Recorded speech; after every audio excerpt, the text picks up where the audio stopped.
They're so damn sexy that I was kind of like...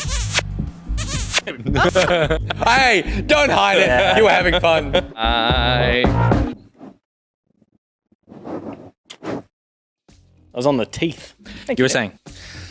Can I start with your name, please? Your name, please. Can I start with your name, please? God damn it. Be on the show or we'll never talk to you again. Yeah. Please. Oh, yeah. Do you have anyone in your life right now who would be willing to feed you? The answer to that question is no, and thank you for bringing that up on this chat. The sweet, sexy tentacle hands. Oh, yeah. I dreamt once there was a tunnel that... Finish! It's still funny. You know what? I have finished.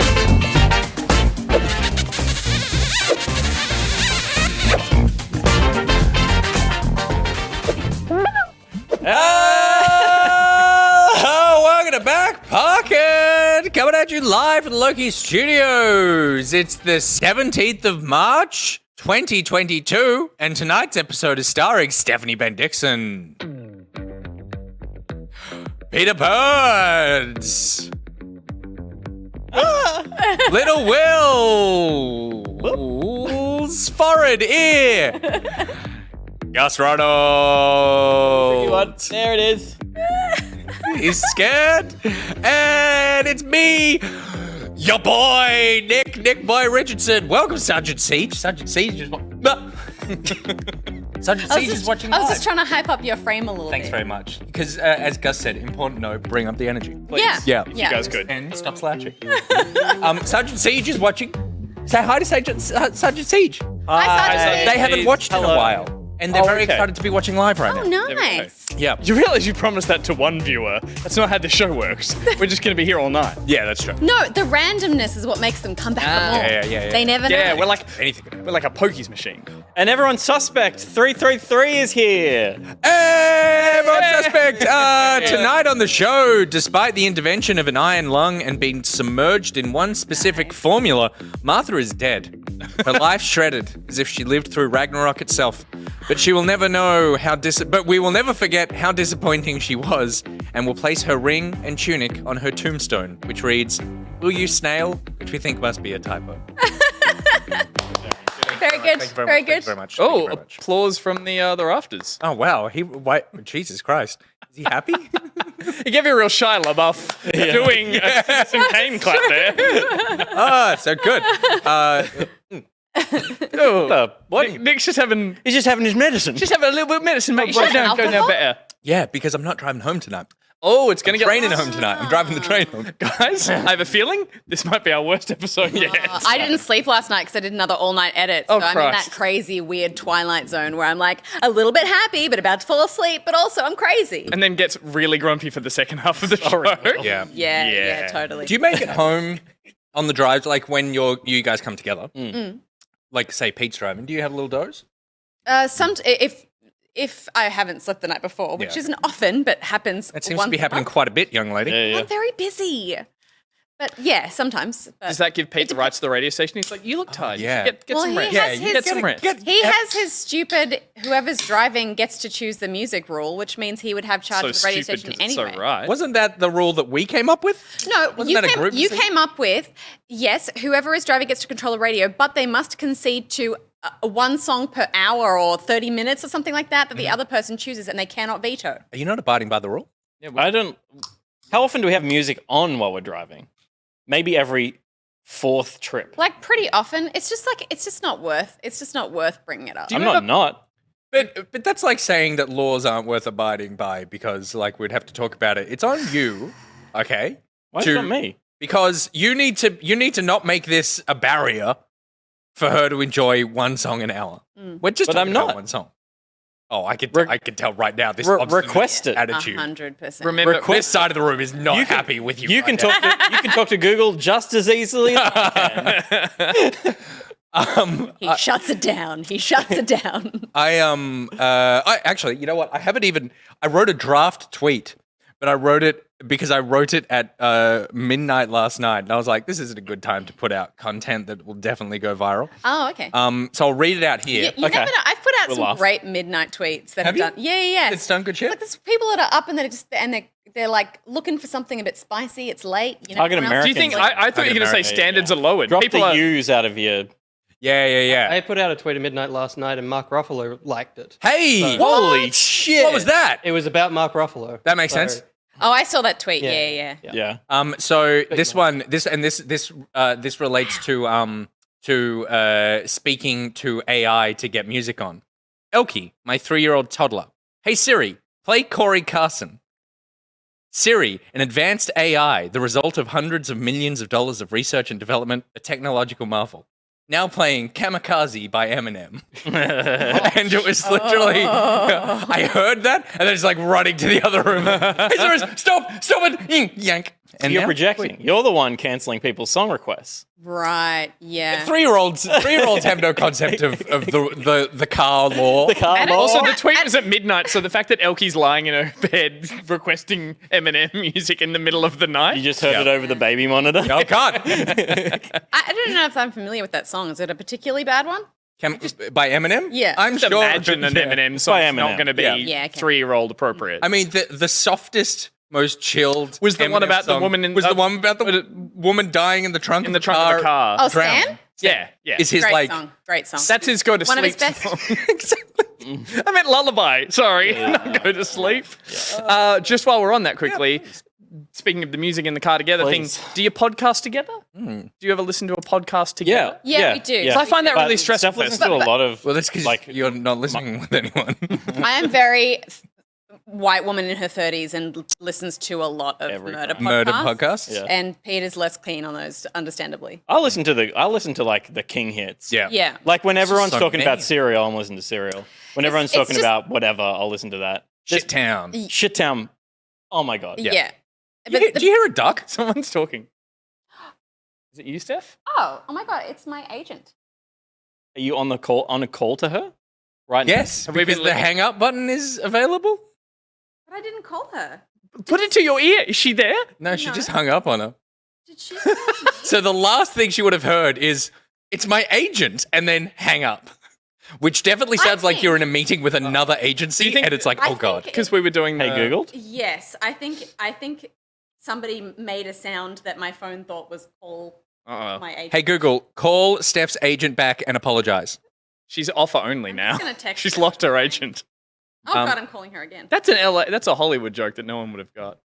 I liked it. I liked it. I didn't want to appear too coastal. You didn't have anything in your mouth to spit out. It was so That's funny. true. Sorry. So what were we talking about? Podcasting with partners. Podcasting with people in partners. cars. I just thought, like, for me, I put one on. And I'm like, it's like I spend the whole time being like, God, I hope they're enjoying this, or that they're not hating this, which says more about me than you know. But I just thought Can't it's relax, can you? No. Have you ever been relaxed ever in your life? no.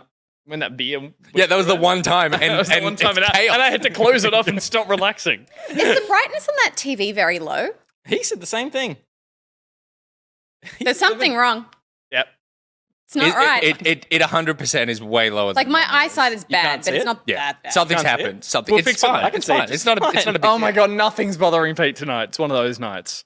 Yeah, there's way too. So I tried to get into the new podcast from the Serial people. It's about like a letter in England saying that like there was going to be a Muslim terrorist plot to blow up a school or brainwash kids or something. And I tried to get into that, and it was just like so inherently boring. And it's like we've just run out of mysteries to solve I guess, but as podcasts. But speaking on the partner thing, I find it awkward if there's someone else in the car. It's like, when does one person be like, I've checked out of this? Because music you can check out, but there'll be another song. If there's a podcast and one person's kind of over it, it's at what point do they be like, Well, then that's the other person's prerogative to like put some earbuds in and be like, I'm going to do my own thing. no, fair enough. I just think it's an interesting / very awkward situation for me to be like, I feel stopped like- listening to this, I feel or like for you- me to turn to the person and be like, that's interesting. They're like, is it? I stopped listening like ages ago. I'm like, put it on for us. I feel like you've made. I feel like those situations are awkward for you and not anyone else. yeah, because it sounds like That's you're why doing- I'm here to ask the rest of the world. Also, it very much sounds like you're doing this on a first date, because it's like they haven't agreed to this. You want to hear a crime? Yeah. Podcast. You want to hear unsolved murder about a first date? You know what? That's too much. Let's listen to some music. Here's Stand by Because like Eminem my about partner will listen to podcasts together, but it's because I'll go, hey, we've got this podcast, and she's like, yeah, that sounds good, and then we'll agree that Totally. I guess even in that I'm not putting on a performance of like in that more comfortable situation, at what point do you or your partner be like, I'm checking out. I'm not finding this interesting anymore. How do you say that to someone else when you're listening to When you're something? married, immediately. yeah, it's kind of just like Steph doesn't say anything. She just pulls out her phone. Yeah. yeah, That's it's what I'm Steph saying. is more For me, interested I in her would prefer phone to say than like, Yeah. because then I And- have to be and- like, you're not liking this or something. I find have that to go. Do you Are you take not offense like- by that? A little bit. Like, okay, if you'd hyped it up and been like, I'm going to show this podcast. Not even that, just be like, hey, this one looks And I'll tell you But- the crux of it. It's that whenever Gus recommends something, and you're recommending something by playing it for people, he takes the ownership of that piece of content. Oh, it's right. as though he created it Yeah. he is really And you're, he's and a you're- pirate. And we'll take your enjoying of it personally. Yeah. Yeah. Okay. Well, You know- because you know what I I- think deep down he thinks that, and understandably, and it's because it's a tough thing to get over, that if you don't like this thing, then you don't like him. Because he Yeah. has put his identity into this. And so therefore, Steph, a rejection of Steph. this episode of a podcast is a rejection of all of Gus, not just the part of Gus that likes when the you podcast. don't like Irish tin whistle jigs, you don't like a part of me. No, but listen, when you sent me that, I was so excited. I was like, this is a specifically we're staying on tailored this. music recommendation that you sent to me that was so You said the lovely. Irish And tin whistle jigs? It was very weird and new age and a strange suggestion. But I loved that you suggested it and that you thought of me. And I was like, look, it's not my jam, but I was playing it out loud and Peter was listening to it and he was just like, that's dumb. And I was like, It was you. and I was like, it's not my thing. But I went to go reply and then Peter was like, let me write back to him. And I was like, no. I was like, you'll say something mean to him and then he'll never send me a nice message recommending music again. And just Never because have. we didn't vibe this time doesn't mean we couldn't vibe again in future. So this is I didn't do this for the reason that I'm suggesting that you should. But I was talking to my friend a couple of days ago, and he sent me. He was like, "You're gonna love the new Gang of Youths album." And he was right. And I said that one of the things I really love about it is it feels like they've captured a live performance. It feels like hearing them live. It doesn't feel really produced. And I said, there's another band like that. They're called At the Drive-In. They did one real album. I know At the And Drive-In. so I sent, and the point of it was that it felt like you were really listening to them live. So I sent their best song, One Armed Scissor. What they write back. And I said, you will hate this song, but here's the reason that I'm sending it to you. Sure. And then I sent the song, and then I followed it up with, lol, lol, lol, you're going to hate this song so fucking much. And then he replied, and he said, I hated that fucking song, but I could hear what you're talking about. So if you So you think go in low. hedge You're like, everything, Steph, you're gonna hedge hate everything this, with, but you're going to hate this, You'll like. and then if she likes it, It's a plus. it's a plus. That's a coward's way. I think go in. But strong. you're You're gonna hate this You're a one. coward. Sorry, I don't. Cunt of a cow. Where did I lose you? the guise under the guise of pure confidence. Yeah. Yeah. No, but I think it's nice to be able to share things, and I do find Indeed, that another like one of these. when I'm watching movies with someone, and because like I get that with films, you know, Yeah. I'll have seen a film 1,000 times and not feel like watching it, but if I discover you haven't seen it, I'm like, we are watching this film 100%. because I want to watch you watch it. Yeah. And Oh, then- yeah. I want to watch you Yeah. watch it. Yeah. The worst vibe. thing I can hear in that experience is when someone gets up to go to the bathroom and they're like, you don't need to pause You don't need to pause And I'm it. like, Yeah, totally. That's actually My awful. heart. That is awful because I it's have a really worse like, one. oh, now we need to Talk about sit it through another another time, off 45 minutes of this. Yeah, Is it a bad. post show?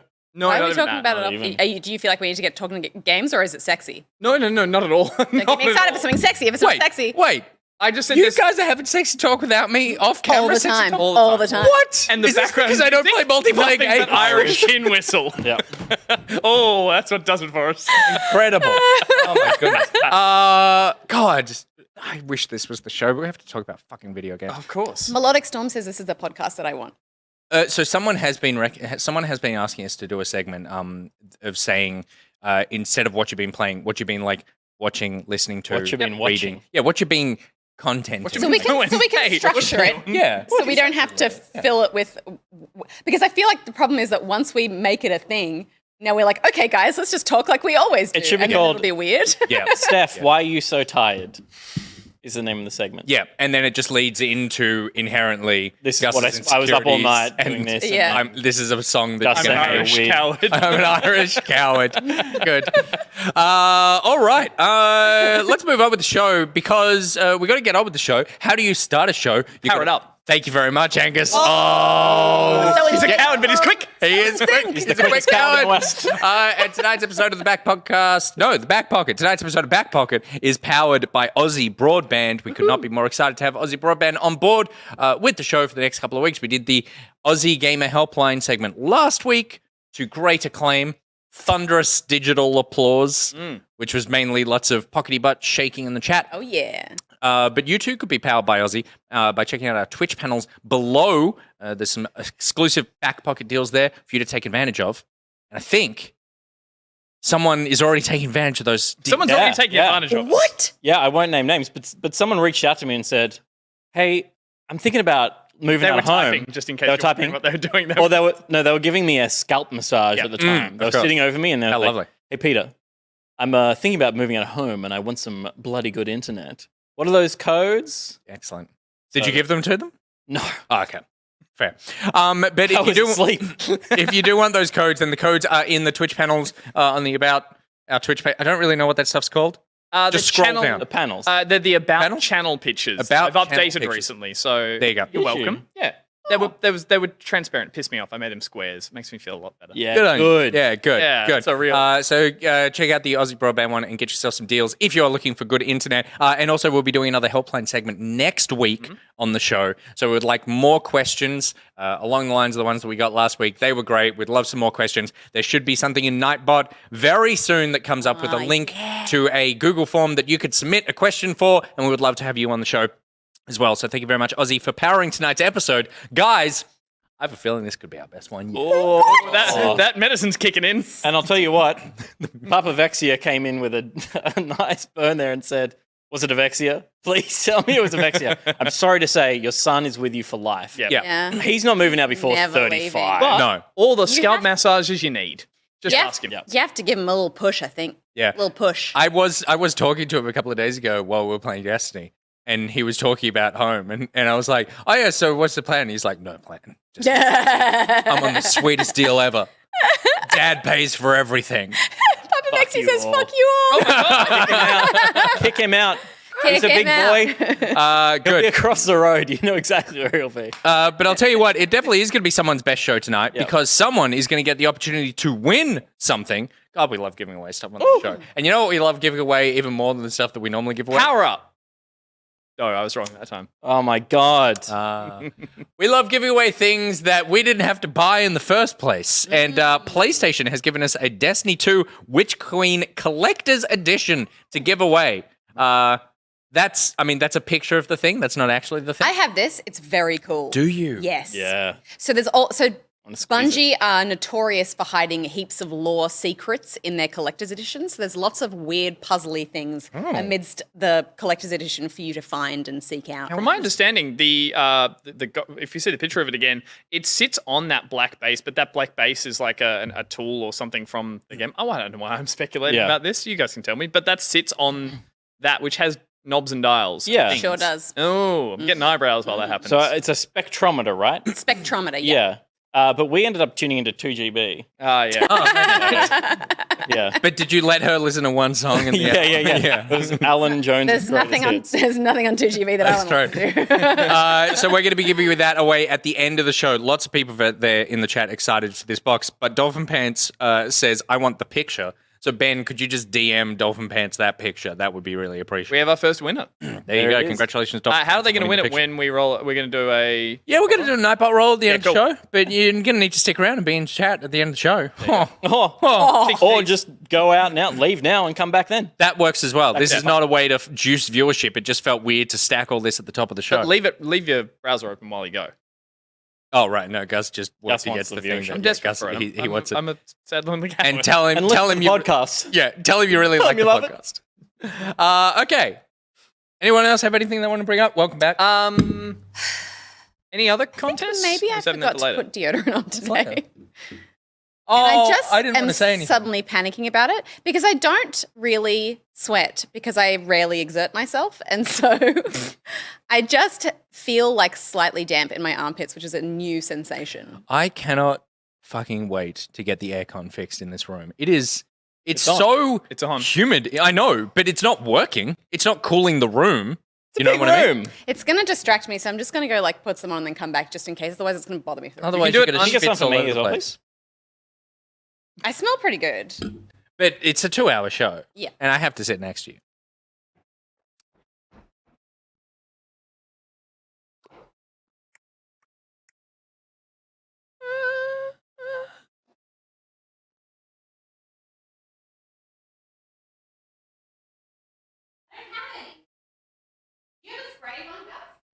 No, just roll on. I mean, you're welcome to it. What about Men Original 48-hour? That's for men. It says it's for men. Sorry, it's Don't for use men that. only. Wait. No, stop. Whoa, Show me the whoa, bottle. whoa. Show me. And also don't do it I on think camera. it smells so strong. I Also, don't you're think almost you on want that. camera. I think you want to put it on more. Is it an antiperspirant or just a deodorant? And you're on. It's 48 Steph, go. Go there. Why? Because 'Cause you're you're- about to lift up your shirt on camera. That's neat. Take my shirt. Oh my god. Well, Look at the monitor. To be fair, he was protecting you. You were standing directly in front of a camera lens. I think he was throwing himself in front of a bullet there. Yeah, Yeah. I did, yeah. He was being a real hero. We'll talk about it in the car ride home. I'm Pete, here give me a because- close up on my tits. Because we share everything. That's true. Okay, we good? Stop slouching. You're really short in the close up. Me? Yeah. I can't. No, that's a problem with the camera. Look at the head. Look at the head height. It's perfect for this camera. The 2-shot. Not Steph sitting up higher now. So What is with this? The show is going so well. I podcast. regularly move throughout the show, and this is a common position for me to sit in this chair. Strong. Quite strong. Yeah, but like once it settles, you'll forget that it's there. It's like irrigating a room and then running out. Yeah, All right. yeah. All right. And if everyone wears a little bit, then, you know, we'll all just be in it together. I think this is a really good little small chat.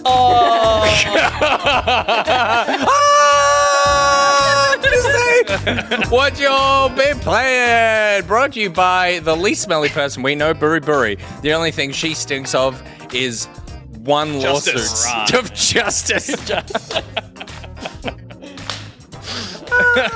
I'm watching. Then she walks into a courtroom and a judge is like, "Smell that? It's justice. Yeah. And then she's like, no, actually, it's libel. It's Lynx Africa." I'm watching a lawyer show right now, BuriBuri, and there's a character in there that reminds me of you. Is it the good wife? And is it the Boston main Legal. lady? No. Danny Crane. I don't want to talk about it because I want to talk about it in our upcoming segment. Hey, what you doing? Steph, are you feeling sleepy? Is that what we call it? Steph, why are you so tired? Steph, why are you so tired? Let me write that down the bottom. Steph, why are you so tired? I like that it evolved into "Are you sleepy?" I want to see a title card. Steph, are you sleepy? Steph, the segment. But shouldn't this be followed by Gus's, one time I had a dream about it was about a tunnel. a tunnel. Full stop. Good. Okay. Brought to you by BuriBuri. BuriBuri, thank you very much for sponsoring. Well, not sponsoring, presenting this segment. Yeah, that's all I have to say about BuriBuri. I believe BuriBuri might have something to say about me later on in the show, but I'm holding the guns. I'm keeping them powder dry until then because maybe she says something really nice, but she probably doesn't because she's a butt. Gus, what have you been playing this week? Steph, what have you been playing this week? It's me, isn't it? It's me. I'm first. I have been playing Assassin's Creed Valhalla Ragnarok, which is... It's not a standalone expansion, but it is an expansion to the main game that you can play without having played the main game. But you do need to own Valhalla? You do need to own Valhalla. And I've got an addendum of a fun Steph story to add to this because this is like a classic. So I did a couple of sponsored streams for this. Which was like, oh, no, do I have to? Amazing. Like, Is that what your agent? Oh, right. So I thought that was your agent. She's like, for God's sake, Steph, just take on the one of the phone right jobs. Hey, No, Google, it's call like- Steph's agent. Did she have to do that? it's like, you know, playing a wonderful open world exploration Viking fantasy game is not a tall order for me. So Yeah. it's just so wonderful to be back in an open world game like this. I think for a long time I've been streaming a lot of multiplayer games because I have been looking for social experiences because of lockdown and all this kind of stuff and moving to the mountains. I'm far away from my friends and all that kind of thing. But also I think because I find streaming, like, I get nervous about providing enough entertainment for people. I think I've been kind of resting on multiplayer stuff a bit more. And so I kind of lost my sort of main number one love of video games, which is big open world exploration fantasy stuff.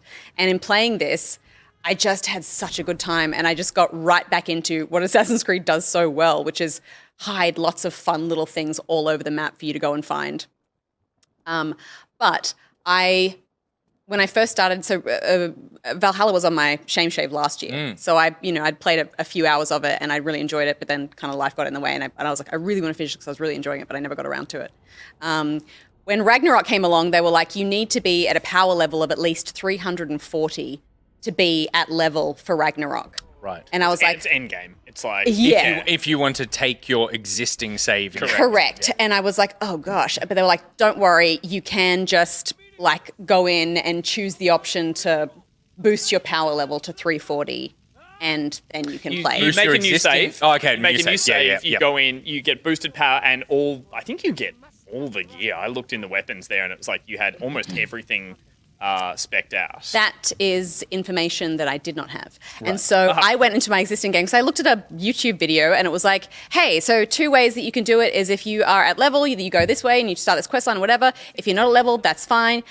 What you do is you go and talk to the seer in your village and then it'll start a quest line, then it'll give you the option to just boost your power level to the recommended thing. No. So I was like, awesome. So I went to go and do it and I was like, there's no seer's hut in my town. And it was like, you need to upgrade your town to like level 3 and then you can get the seer's hut. And I was like, oh, okay.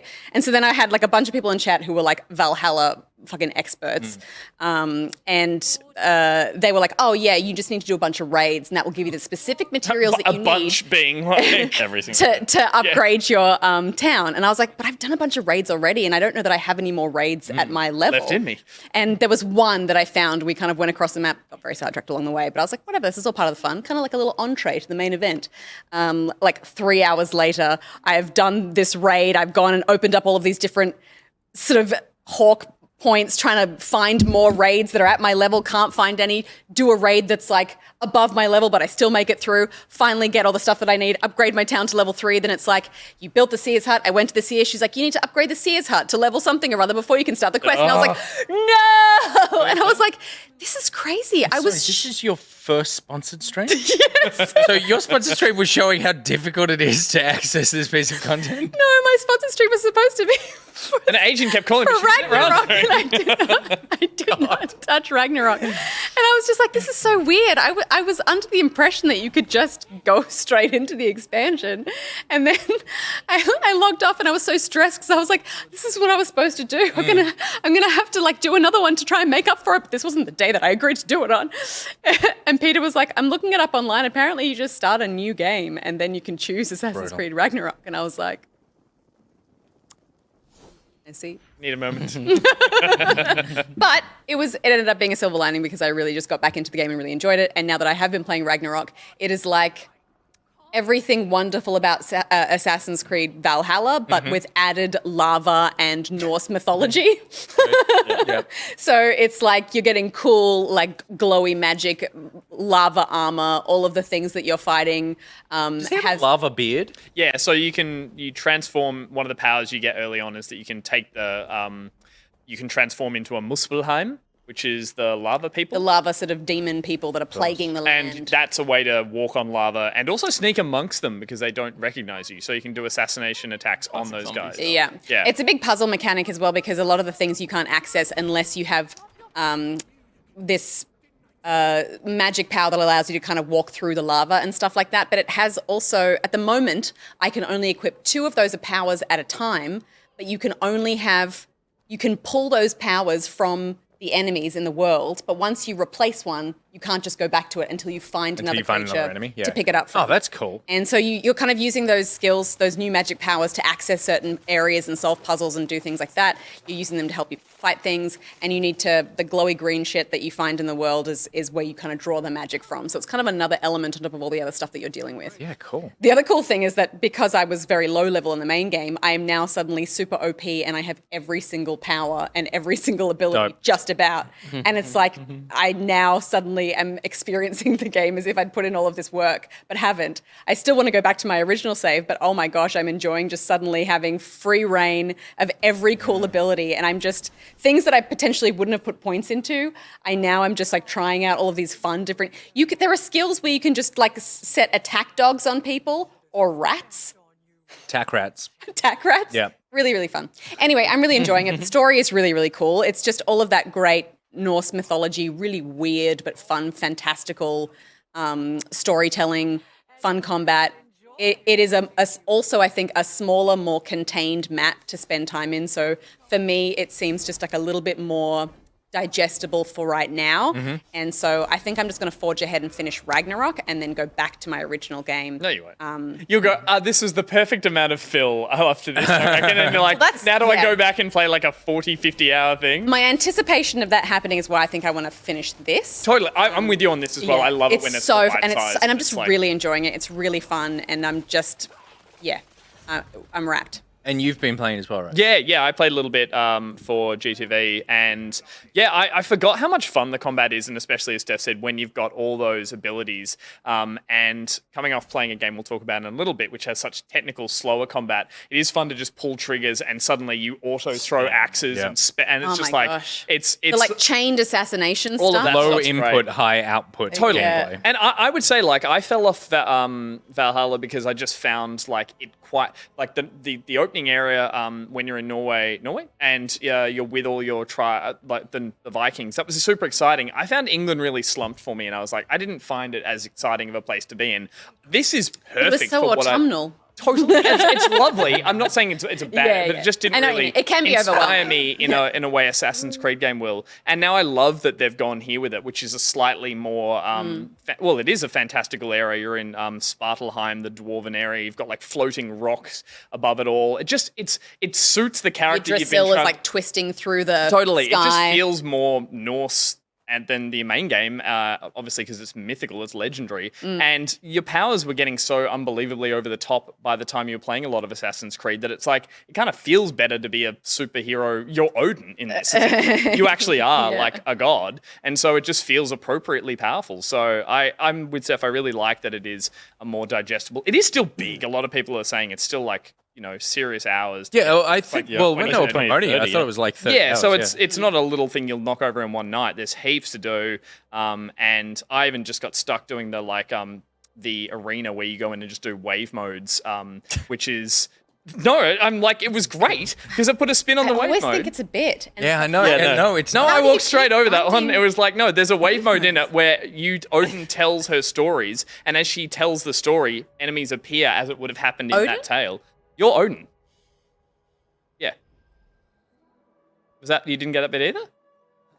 What? Okay, he's called Harvey, Yes. which is another name for Odin. But you are the Allfather. You're eye patchy Odin at the start of it. So you are technically, like the dad of Thor and Balder, who's the other son in it, and that kind of stuff as well. I did not pick It's up confusing on that you play Odin and they're like, he's called Harvey, which if you play the main game, But I'm playing a woman. Havi. It's Okay, like, sure. it's another way he's expressed. So if you play the Not main Norman. one, these aren't spoilers, BMAC. It's like, No, Gus only played like the first couple of hours, right? Like, but this is information there you is gained stuff- in the game? There is stuff in so, the yeah. main game where you play where Ivor plays little flashbacks into Norse mythology and you play as Odin named Harvey. So it's like, Yeah, right. if you'd played through the main game, this wouldn't be your first time playing as this character. But it's very easy to look past that when you jump into it, as you did, Steph, and just be like, Yeah, I'm just because I think experienced. most of the work of explaining that is done in the main game in those mini. Right. Yes. Yeah, right. So very, And then you're just falling back into the same concept here. Jerish was saying it all makes sense to you once you get further ahead in the main game. And Totally, I'm yeah. respecting the fact that I have skipped. I mean, if you're going in blind or one-eyed, you would understand that like stuff has happened that you definitely missed out on that's in the main yeah. game. So Wave mode. I was going to say The wave mode? I played like 15 hours of Valhalla. Yep. Really enjoyed it and went, I don't have another 85 hours in me. I want to play this because I get cool, like I skip all the open world bullshit to get me level up and stuff, but is it going to feel like I am not playing its own game? Or will I feel like I've stepped into something where I'm just trying to catch up? No, I don't think so. I think no, it not self-contains well enough. Okay, like, cool. yeah, there's a bit of exposition up the top that like goes Yeah. pretty heavy, but Yeah, awesome. You don't because you feel overpowered, but then all of a sudden you're in an area where things are appropriate to the level that you are. So it's not like things are super easy to kill, but it's like But then from a story perspective, it's a new as well, narrative I'm not gonna- entirely. Yeah, cool. yeah, awesome. Yeah, great. Okay. I'm so into the idea of, even though it's 40 hours, which is still huge. Yeah. But yeah. You can see the other side of the map when you boot it up. That's what I want. And I'm coming off a lot of open world fatigue from Horizon and going into Elden Ring, so I'm kind of Totally. like, and looking at it, I'm like, it's doable. Yeah. No, and Like- I know it sounds like very lazy, but there's something kind of awesome about starting a new game and suddenly just being super tricked out with every ability. No, it's good. Do you know what I mean? It's- Because every game other you game start with nothing. flips you of everything. Nearly every game. So it's like except refreshing. Except like lots of single player games don't. Sure, you get like some new guns or something, but you tend to not unlock too many things in sort of like non-open world games. Yep. That and the thing that's progressing is like story and different sequences that you're going Yeah. into. Whereas open worlds, like I mean, Dying Light being the most recent example I can think of. In fact, Horizon as well, of just going like you're going to start pathetic, and you're going to have to put 40 hours in this until you really Yeah. get the gameplay that you see in the trailers. And I get that there's a sense of wanting to feel like you've earned all of that stuff and what have you, but I feel like I get that experience enough. Yeah, cool. And right now I'm just enjoying. And there's still things to kind of discover through this kind of new magic power that you're getting, and also there's like cool new armor pieces and stuff, and random new abilities that you can get. But like I'm just really enjoying playing with the full palette of colors right now and Yeah. not feeling limited in any way. So Have it's just you- great. Killed a raven and taken its power. I have That was fun, wasn't it? one of the weaker powers though so far, I think. Ooh, let's move on then. I liked being a bird. What else have you played this week?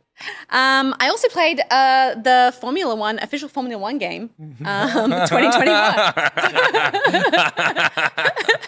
I have a racing wheel. Why are you laughing? Oh God. Go ahead. No, because laughing? the transformation of Steph over the last 2 years has been phenomenal. I know, like it's so weird. going from like you play multiplayer shooters in Formula One. Like what the fuck? How like Formula One. Formula One. it's so weird to hear me talking about sport in a way that like I know who people are and Yeah. I know what's happening. It's like when I hear it coming out of my mouth, I'm like, who is that? Remember Kimi Räikkönen? Yeah. But yeah, I have a racing wheel. I don't have a shifter because I cannot drive manual, so I'm not getting the full To be experience. fair, the F1 cars don't really ride stick anymore these days. Yeah, They're more of a paddle right. situation. But yeah, I just was keen to give it a go, and it was fun to play in a space where I recognize everyone, and I am like familiar with all of the the drivers sort of shifting through different teams and stuff, and I know all the history and all that kind of stuff. It was really fun. Any And, tracks you recognised? Or not recognised, but like preferred? the less turny ones, that's for sure. Just getting there, Nick. F1 track racer. No, well, it's also just like I played a few races just with a regular controller, and it was just like, oh, okay, great, easy. The racing wheel as a whole, and I get that it's meant to be like, creating an experience that is obviously more lifelike, but it takes some real getting used to in terms of the force feedback, and like I still don't. Is it like the wheel? Oh God, we're starting this basic. Is it a wheel that, like, if I turn that, does the car go that way or that way? Well, I think what happens is that because I, try to gun it out of every corner way course. too early, and then I'm sort of hitting the gravel, I'm turning the wheel beyond the point where the wheels can turn, and then I end up turning the wheel past. There Well, would that- be a thing that that might like, have been calibration. Yeah, as well there would in be the something- game of like where the But it seems to kind of just correct itself and just find a new north, if that makes sense. Yeah, and it's I'm like, sure okay, you've turned the wheel a few times too many, but we're just going to hold it. The straight. game's gone like, okay, we think that you think this is you going Yeah, straight. that's exactly what's happening. And I was like, impressive. I like that Steph's hand movement. Steph's hand movement. These cards really are a technological marvel. Yeah. A move you've never seen an F1 driver pull, but this one, where he does a few turns with it. Hey, baby, how you doing? Hang on. I'm just going to shift it down a bit. Oh, good. The other thing too is that it's just like, I mean, I'm playing obviously like on casual difficulty and I'm playing very like limited like laps because I started doing a practice race and I was like boring next. And then like the race that I actually did was like 5 laps and I was like exhausted by the end of it. I can't even imagine being an actual F1 driver. I mean, I can because you get paid bajillions of dollars, so you can do as many laps as you can. But like having to control a vehicle like that with the pressure of everything behind you for as many laps as they have to, it's just like, it's such a marathon. I have a couple of my friends who have gosh. racing wheels who are like competitively stubborn. So they'll play F1, they'll do Because full you seasons. can do it in like in competitive mode against each other. Totally, yeah, and they will play full. They'll mimic the current Grand Prix that's running, and they'll do the full thing. And one of them will have to go and like look after his kids or go to work, but he'll be like, "I'm not stopping. You're not stopping." Like, they're idiots, the two of them. But yeah, Even though I a lot of adore work. F1, I don't play this series because for me the most interesting thing about F1 is all the stuff around the race. Sure, yeah. Does it have that sort of like, you know how Madden have done the single player storyline and that, is that in here? So obviously I joined Red Bull Racing as I replaced Sergio Perez as Max Verstappen's teammate. Yep. Worthy teammate for Max Verstappen. good. And it was so cool because instantly I was like, oh, it's like, welcome to the Red Bull Racing team. Like you're ready to like hit the track and stuff. And then I sort of sat down in the office and Max Verstappen's just sitting on his laptop, like across the desk from me, just like chilling. And then I open up my computer and it's like, you got an email from Christian Horner. And I'm like, Christian Horner's emailing me. And he's like, welcome to the team. You're going to do great. Like, if you need anything, my door is always open. I'm like, his door is always open. That's right. You got an email from the Netflix production team. You're into your Like schedule for interview you. tonight. Yeah. Not be using your quote. So like, it's cool in that sense, but like, and you can go through the whole career and everything, and part of your media training is like, and the responses you give after the race and stuff will affect your standing and your public perception and all that kind of stuff. Buxton does pieces to camera. But Will Buxton's there. Does he really? Yeah. Does he really? There's a- Yeah. there's a fucking secret. He's so great. He's such a great speaker, and he gives such good grabs. But yeah, everyone is there, but it's. I think I will always prefer an arcade racer. Like I want something that's gonna give me like a fun rally experience as opposed to just really techie driving around a track. I don't as know if fast as you'll you can. have the answer to this question, but I do remember a lot of F1 games in the past had the full careers where they took it all super seriously, but then you always, when you went into a race, was like, how many laps would you like to do? You can be like, 3. one, 3, you do it. And then the drama is like, what were you doing out there on the track? And so they're all so tired. I'm like, it was just 2 laps, guys. Well, definitely, because I did like 3 laps of a practice race, and I was like boring, so I was like skip, and it was like, are you sure you want to skip the second practice race and the third practice race and the qualifying, and then go straight to the main race because like you need to do all that stuff to like set your whatever. It really feels like you're not committed to being a Red Yeah, Bull and I was driver like, right yeah, I now. want Your inbox is filling up. And, you're like, And then "Yeah, I was don't like delete this." automatically at the back of the grid, so I Yeah. was like, We're getting a real Alex Albon vibe from you. yeah. But You take that first corner well, though. I know. You get everyone but, in. You're But then, first. you know, I had more drive because I had further to climb, you know? Yeah. And I finished a solid 5th.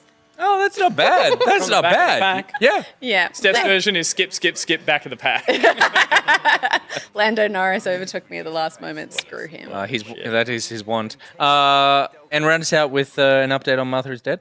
Oh, yeah, because I wasn't here last week. I was going to update you on how that finished because I finished the game. She didn't make And a miraculous recovery, did she? She did not. It's very, very dark psychological horror. I think I explained that it's a game that's not really about jump scares, but it's about a story and this kind of understanding the mystery behind what's happening. And I guess what I was really hoping for was some kind of payoff for the sort of horror content, because obviously that was controversial. Some of it was censored and stuff like that. And I'm like, I'm fine with horror and I'm fine with uncomfortable stuff if it's if it serves the story and justified. Yep. And I think in the end I was kind of like, I guess I was kind of okay with it. I think it did feel a bit gratuitous, but I get that horror is aiming to make you feel uncomfortable. There was just like some really gnarly harm stuff in there. But to their credit, they did put a pretty big warning ahead of the main one and gives you the option to play a censored version of it. And Sony did try to save you. Yeah, they did try to save me. I think the thing that I sort of struggled with the most in the end was not so much the horror, but the World War II setting. Because I didn't really find how that played into the story, really. Like, the story really was about the sort of mind of this girl and whether or not you believe that, I don't want to spoil too much, but it was kind of a psychological identity crisis at its core, and that was the mystery you were solving. And I was waiting for the whole kind of Hitler aspect to play into it, and it kind of didn't. Suddenly Hitler. You know what I mean? Like, there was this kind of side story of like, Yeah. Like, why did you set it here? yeah, If you're not going and to there was this whole do thing about something like, with are it. your parents like, actually working for the Nazis, or are they actually spies for the good Is guys? Hitler your And dad? it was this whole kind of thing, and I was like, oh, how's that all going to kind of tie up together in the end? And it kind of didn't, and I was like, why then? Yeah. Like, I understand that it's interesting to have a unique historical setting, to Is tell World War your II a story. unique historical setting in video games at this point? Like, Well, I guess to tell this kind of story. Yeah, maybe, yeah. But it was just Without like a gun, yes. I just felt like I needed more of a link Do because you think- it felt it. Do you think? Sorry, I just realized I hadn't cut back to you. Do you think that they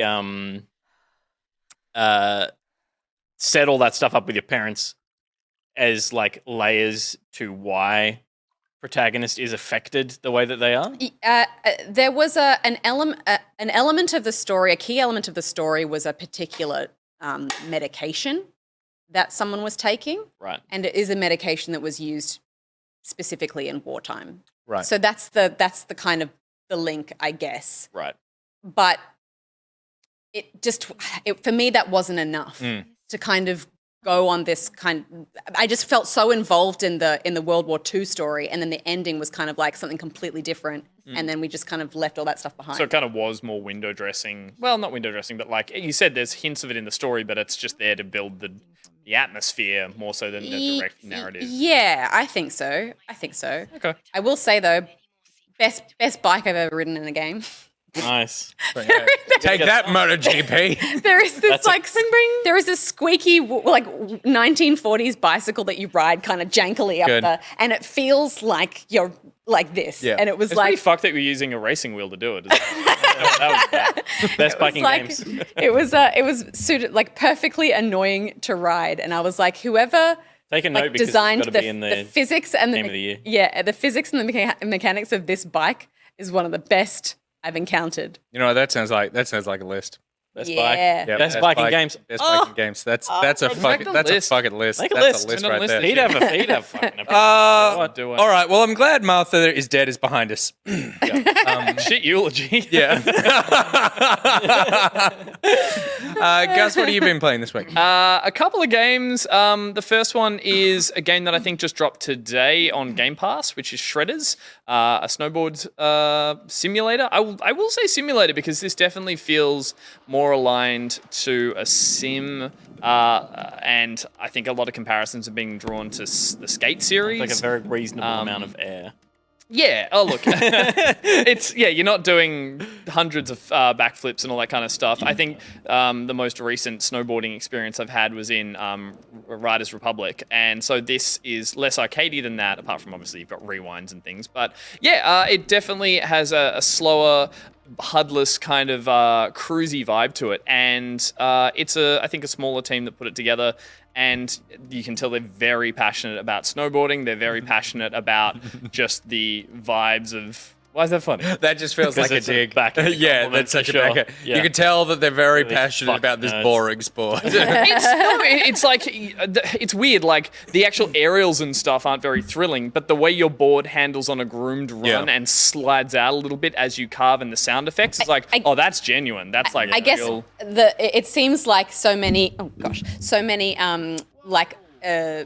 extreme sports or sports like this are usually leaning hard into the culture around it and making it cool and making it gnarly, and this seems much more low key. Well, that said, there are still these really, really strange cutscenes because there's a small there's a light narrative in it, which is you make a voiceless snowboarder, but you get along with Scotty in the orange there, who's an Aussie, or voiced by an Aussie. Never met a Scotty I liked. Yeah, I think that continues in this one because it's some very strange dialogue, and I couldn't quite put my finger on if it was a kind of lost in translation. I think it's a Belgian developer, but I'm sure there's a few other people involved Australian as well. voice actor?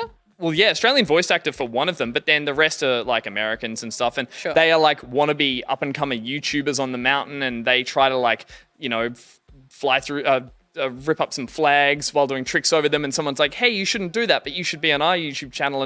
But then peppered throughout it is just some very weird dialogue of people just saying like strange lines and weird conversations that just don't feel like real conversations. It's hard to put my finger on it, but it's like, I can't tell if it's snowboardies, like if it's them all being like, this is how snowboarders Wouldn't it be chat amazing to each other? if it like what's the inscription to you like towards the end and all the cryptic lines you'd been hearing? Maybe, but it's just weird And it things turns like out you're in World War II. Scotty says like, reason. "Oh my god!" and they're like, "We want you to do some tricks for our magazine, and when you're up there, make sure to do a flip." Oh my god! And that's the end of the cutscene. I'm like, what the hell was that? Like, So they've just programmed some random. maybe reactions there's some to of that. stuff. Like it does feel quite budget after playing it for a couple of hours. Yeah, okay. But for the things they get wrong or that don't feel great, the bits that do feel very, very smooth and very satisfying. And I love. Has the sound. It's yes. Like, because yeah, that's such an important part Seriously, of like, just a board like- on snow. Yeah. It actually sounds beautiful as you Yeah, like carve down. And I loved skate. I love surfing games. I love like obscure extreme sports done really well. So this is open world to an extent. You get the whole mountain at the top, and then you pick up objectives as you go down. So yeah, super calming. But Will has something to say. Will, please. I found your oh my god. Oh, please. So More of these, right? We just crank. Not even remotely. You, my friend, get a free ride with this rope. I get a what? Just grab onto the rope with both hands and let's go. Oh my god.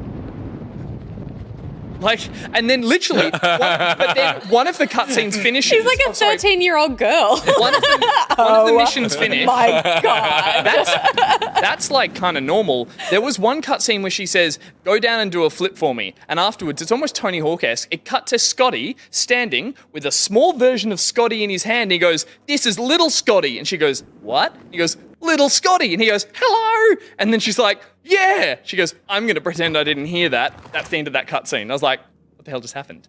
But Steph was right. This is encryption. It's either that or Now I it's wanna like- play this game. It's like, what should we put at the end of that mission? I don't know, the developer did something That's funny. that's like Tommy Wiseau in the room having a football and somebody falling over to close out every it was scene. just like, is that meant to be crazy Tony How do we end Hawk's this? Wackiness? Let's get a small version of him to appear in his palm.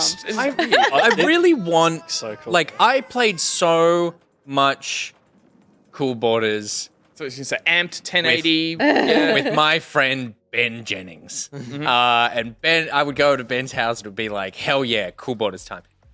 I think video games have broadly speaking just gotten better and better with time.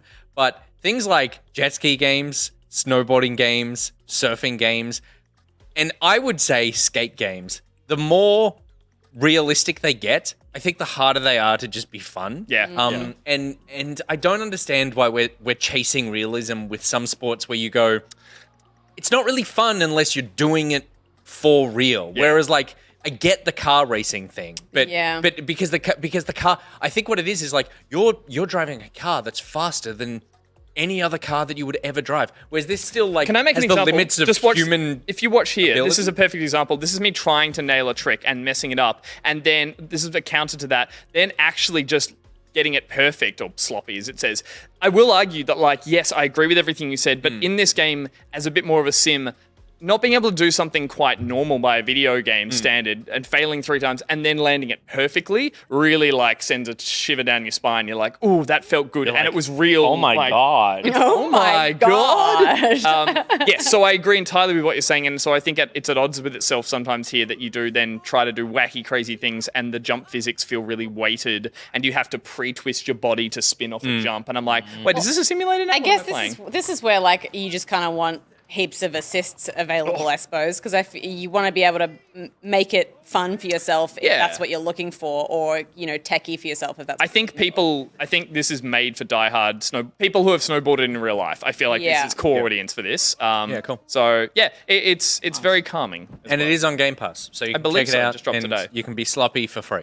There you go. I think I'm going to play this, even though that was like a reasonably damning. It wasn't damning. No, I think the people who would find the fun in this will hunt it down and call the developers dickheads.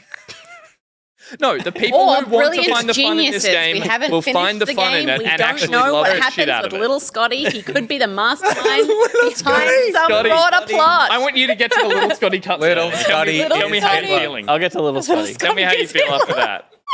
And I'll tell you how I feel after playing another game, calmed and relaxed and delighted. Oh. And that game is, again, we're going to talk about it a little later as well, Submerged Hidden Depths. Oh, well, of course, because you pop a bone every time there's a boy in a boat. A boy in a boat, or a girl in a boat, or kids in a boat. Oh, no, I shouldn't have said kids.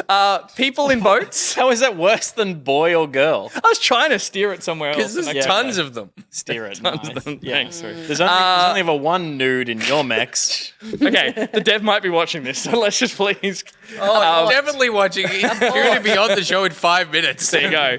I picked up this to play, which is the sequel to the original Submerged that came out, I think, in 2015. Aussie developer Uppercut. This is a very calming boy in his boat, which we were discussing should be a new genre. I really liked playing, I think it was Windbound, and this I got very similar vibes in the sense that not just that you're in a boat, but it has a strong emphasis on a very beautiful water landscape. It's hard. What was I going to say? Waterscape. Waterworld. I think it post-apocalyptic. It is. Yeah. I think. Well, it's post-apocalyptic. Oh, that's the new thing. That's the new thing. The new thing, baby. The people who were living on top of the apocalyptic, flooded buildings are gone, and it's you and your brother, who I believe, we'll ask the dev. I think it's the direct follow-up in the sense that you were trying to save him being quite unwell in the first one when he was a little boy. Yeah. And then I think if it's the same characters, you continue that journey. You very minimal dialogue, very minimal story that's sort of exposition dumped to you at the beginning. You just start off. Well, the first one was a kind of a big metaphor for sort of climate change. Totally, it was alluding to climate change being the sort of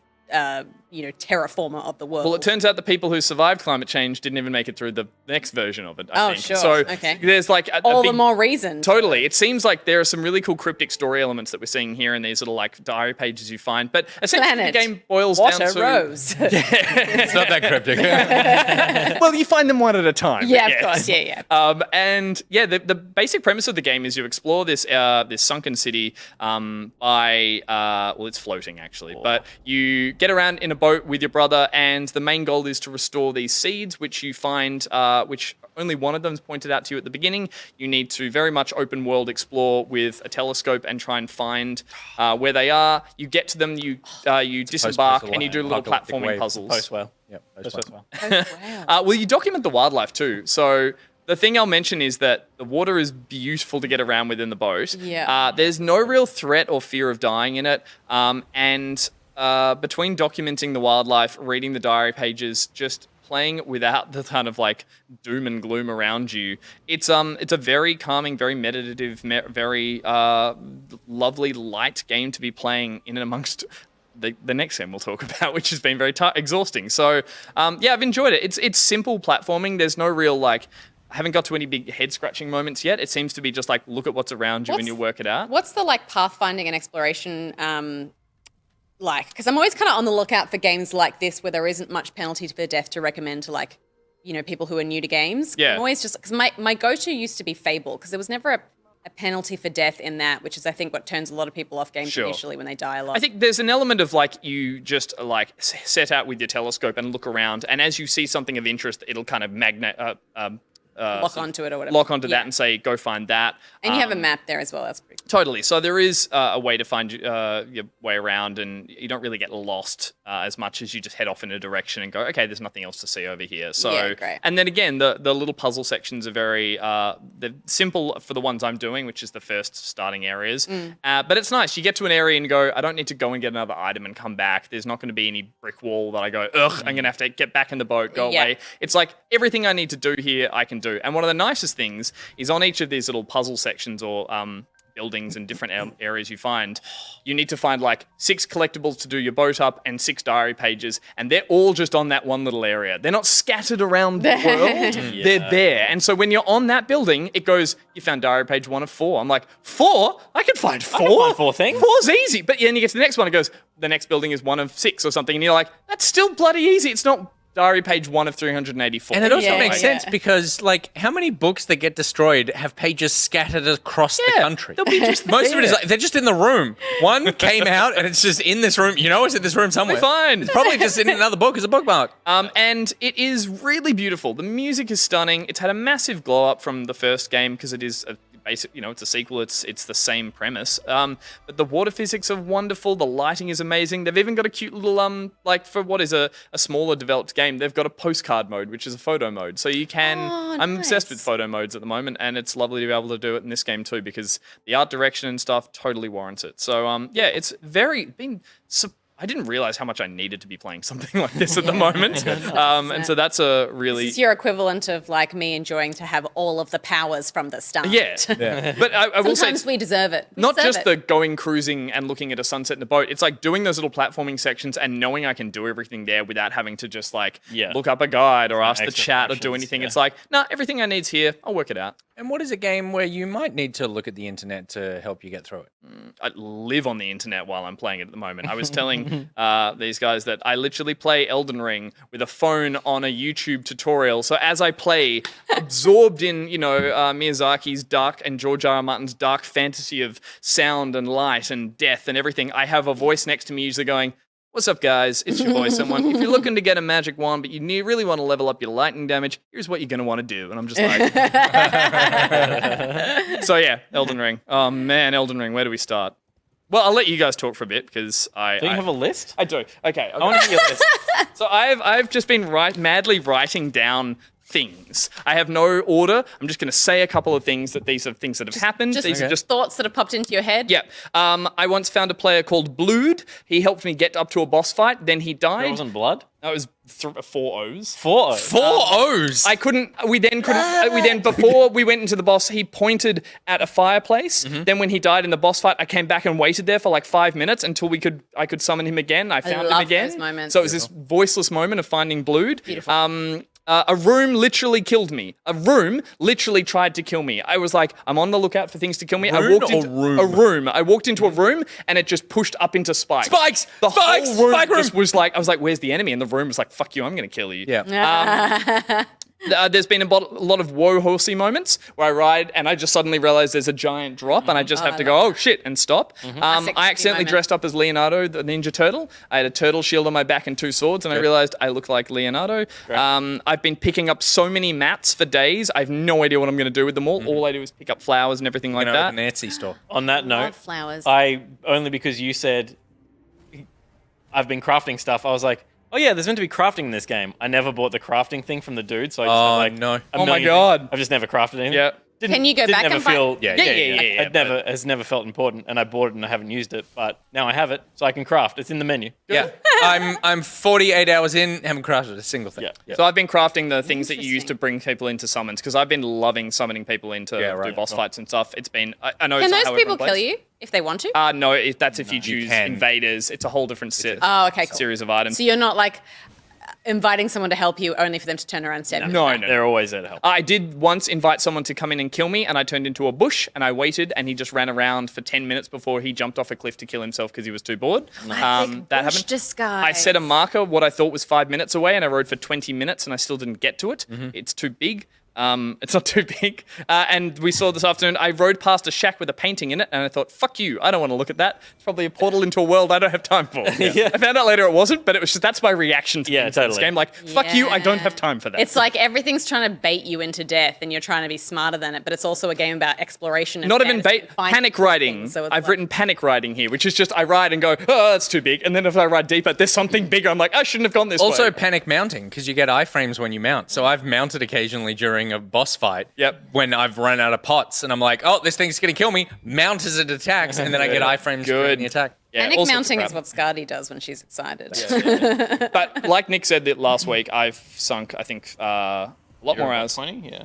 Yeah, more than that. I could have sworn. But I'm in love with this. Like, it's just eating my time up, and I keep saying I'm going to put it down, and then like flash forward 4 hours, I'm still going, and I'm still I'm just doing all of the bottom area now that I've finished Godric, and I know how much is ahead of me, but I know I won't enjoy it if I don't know I'm clearing what's Left some stuff behind. If I've left some stuff, that as a feeling, I'm sure will go away, and I'll start to get to a point where I'm just like, I just have to keep going forward. But for the moment, I'm enjoying, and it feels far more traditional Dark Soulsy now that I kind of have my head around. Desperate to try it. I just need to. If I'm gonna power through Horizon, I think for Game Club, and then pick it up next month. Okay, we're doing that like next week. I know. I'm as much of it as I can. Amazing. No, yeah. It's hard. Game Club is always hard for me. It is. It's hard. Okay, It's hard to prioritize. Totally. But I'm into this now. Pete, you are finally into it. Yep, I'm playing it. I'm really enjoying it. Where's your list? I didn't write a list. It's got a lot of great Soulsy stuff. I'm often wowed by it. I love the little stories that are happening in the areas that you move through and characters you interact with. It's all very creepy and weird and obtuse and great in those I was ways. going to finish a session once, and I went to a fire, and as I was there, I heard singing. Yep. And I was like, what the fuck? And I looked around, I'm like, no one has voices in this game if you're not talking. I'm like, singing. Yeah, that's And I bad. moved around, and I looked over a hill, and there's just like bats feeding on a woman who's got wings going like, oh. I was like, why? What is that? Yeah, I must yeah. kill it. Yep. But yeah, Yeah. stuff like that.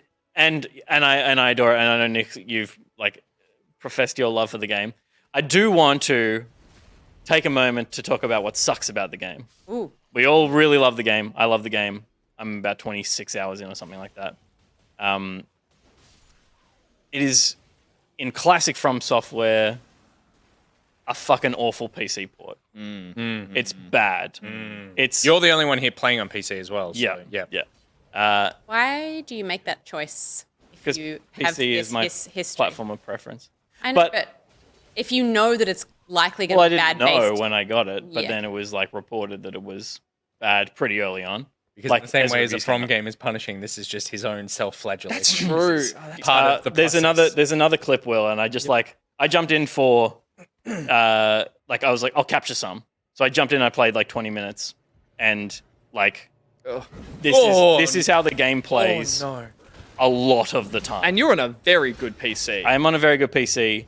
It is not specs. It is the way that the game is built. That sucks. Is Digital Foundry think that it's shader loading, Yeah. and and I've told my card to just have an unlimited cache for shader, but every time you launch the game, it kind of resets it. It's happening so frequently, and you know, it's like you can play around it. There's a weird thing where like you freeze up, and then it kind of like it actually speeds the game up. It plays everything that should have rendered on the screen in just like a second, Like to a catch it buffered back video. up. Yeah, like Yeah. buffer and catches it up. So you're inputting while it's frozen because you know the game is still playing. So you're just fighting blind. you're fighting through a freeze, which sucks. And it happens it happens in the field, and it's like whatever. It happens in a boss fight, and you're like, that fucking sucks. Yeah. And it's everywhere. It's everywhere. It's That is appalling because, like, on console there is none of that. Yeah, Like, I've not had I've not had a single frame dropped. It feels like it's never been an issue. Yeah. That sucks. you're on Xbox, right? Yeah. Yeah. Well, I'm on PS5, Is it one thank of you, the- but is it- it's been great. Is it one of those things? It's like, oh, certain cards are going to be weird with it or whatever, but or no? It's basically Because you have like the best video card ever right now, right? Like, there's Apparently not. I have a PC that should be able to play anything. Yeah.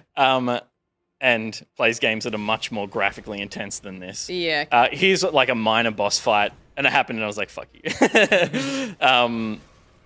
Yeah, it's like It will be patched eventually. Will it? Maybe. Sorry, I'm Maybe. saying like I mean, it's a No. They Yeah. could. They have not, been you're right. holding that Bloodborne 60 frames per second, 10 minutes of code that they need to write for. did that with the original Dark Souls. 5 I had years? to, I Like, patch yeah.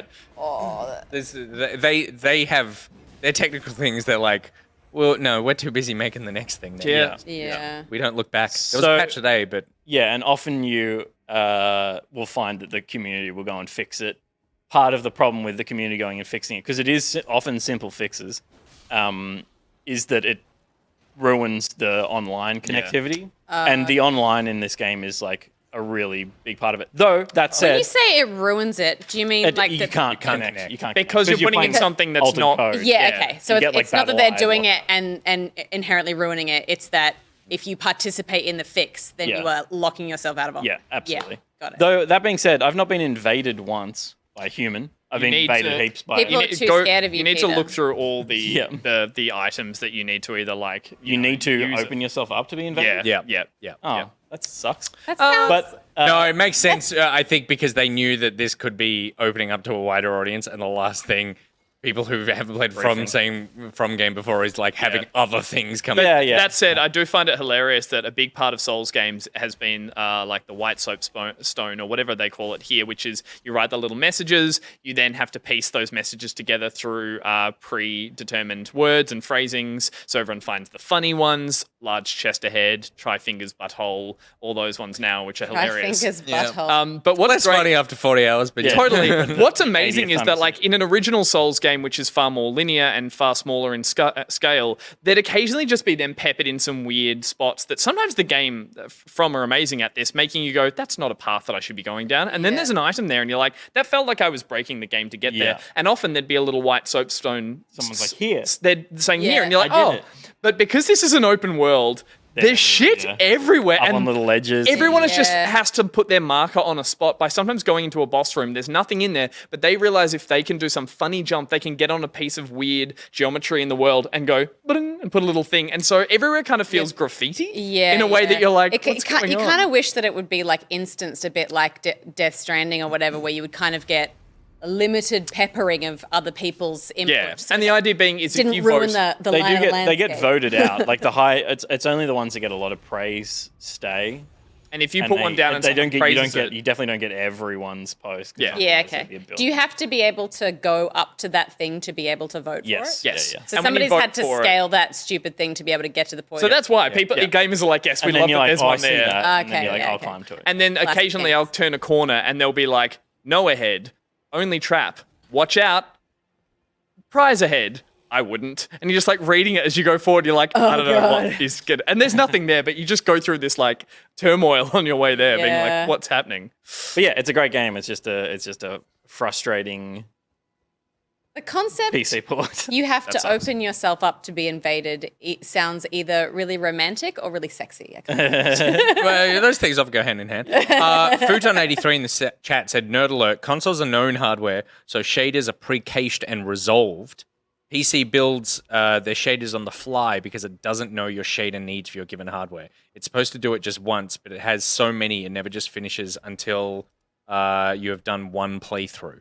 So you need to play through the game, I believe, and then it understands what it needs. It's dumping the data because it does it all the time on the same things. If you go back to an area after you've done it, but you've quit right. and come I back know I in. can go to certain areas and it will happen. That 100% sucks. of the time. That totally sucks. Apparently, I read something that was less to do with shaders. Maybe it has to do with them, but to do with like particle effects and like when a bloom of like a fire effect or a lightning or something. It's like every time that happens, it has to pull a new file and therefore things up. But yeah, really. Well, you know how I'm gonna attempt to buy a Steam Deck on eBay.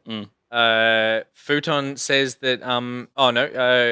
Jono says that Steam Deck engineers fixed the Elden Ring stutter with their own pre-caching system. Ooh. Something that the game hasn't even fixed. Amazing. So apparently it does. So it can be done It can be done. from software. Do it. Do it, please. I've said They it might- might patch, and they might do it- look like a liar. They might do it with this one because it sold 12 million copies worldwide. Yeah. Amazing. So it's like It's hidden COD numbers. You're powering on ahead still, loving yeah, it. And still the greatest fucking game I've Is ever there a played. thing with the Steam Deck? I don't know why you would do this, but a bit like the Switch where you can plug it into your TV and then have like Steam Deck on your TV? Yep. Is there a display out? Yep.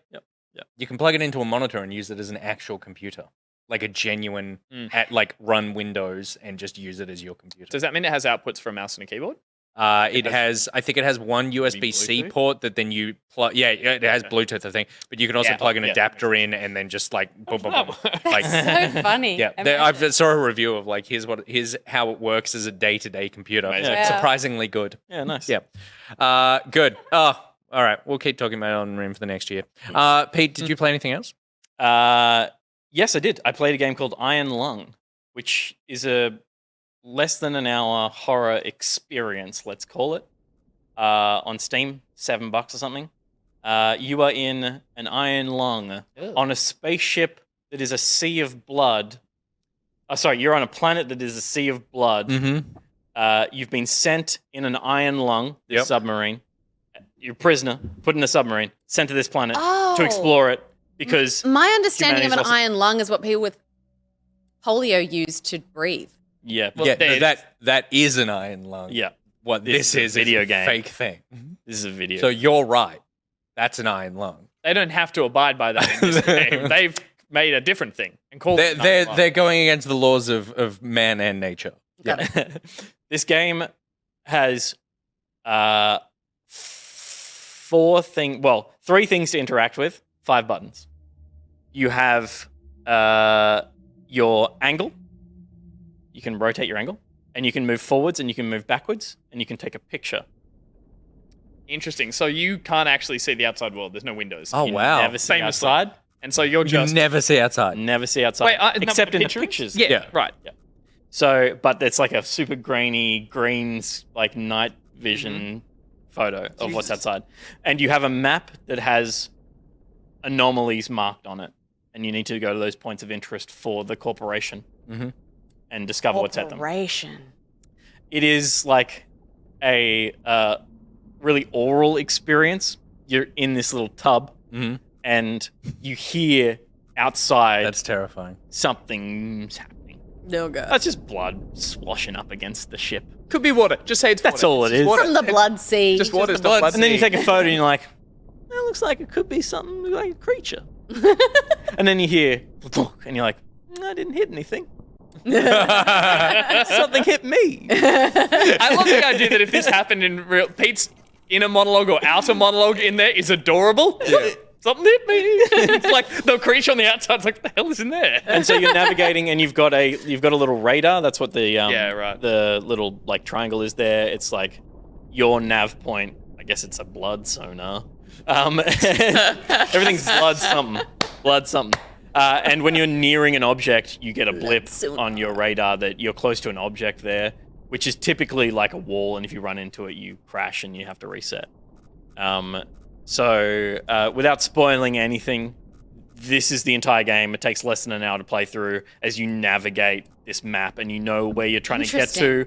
You're trying to not run into walls. You're checking your map. You're making sure you go into the right coordinates and taking photos. Wow. When Are you you're asked panicking to. at all for any reason? Like, or is it like There's a good build of tension in the audio design on the wall in front of you, which you never really look at except when the alarm goes bleep bleep. You're 2 levels of drops. Oh no. So, Oh, no. but it is like, I don't think it's actually a timed game. I think it's like a sequential thing when you're progressing. Okay, yeah, right. Do you feel the And- urge to mount anything out of this panic that you feel? Yeah, sometimes I'll mount the other little bits happen. Okay. It's a really cool. You recommend experience. Yeah, I would recommend it for $7. I think anything it totally less- nails the brief. Anything less than an hour that has a unique, Oh, totally. like, But gameplay specifically, story mechanic, I'm you are like, I'll not give it a opening go. yourself up to being invaded by getting around in this thing. No, you're didn't have specifically closed I off. didn't have the red talon foot or whatever. That'll be it. And how scary is it? Is it unnerving or are there like Unnerving. It's not Okay, scary. yeah. Yeah. Cool, It's though. like Cool. it's good tension, good design, and you're just, and it's ugly as all hell, but Yeah. that kind of serves the purpose of it yeah. so well.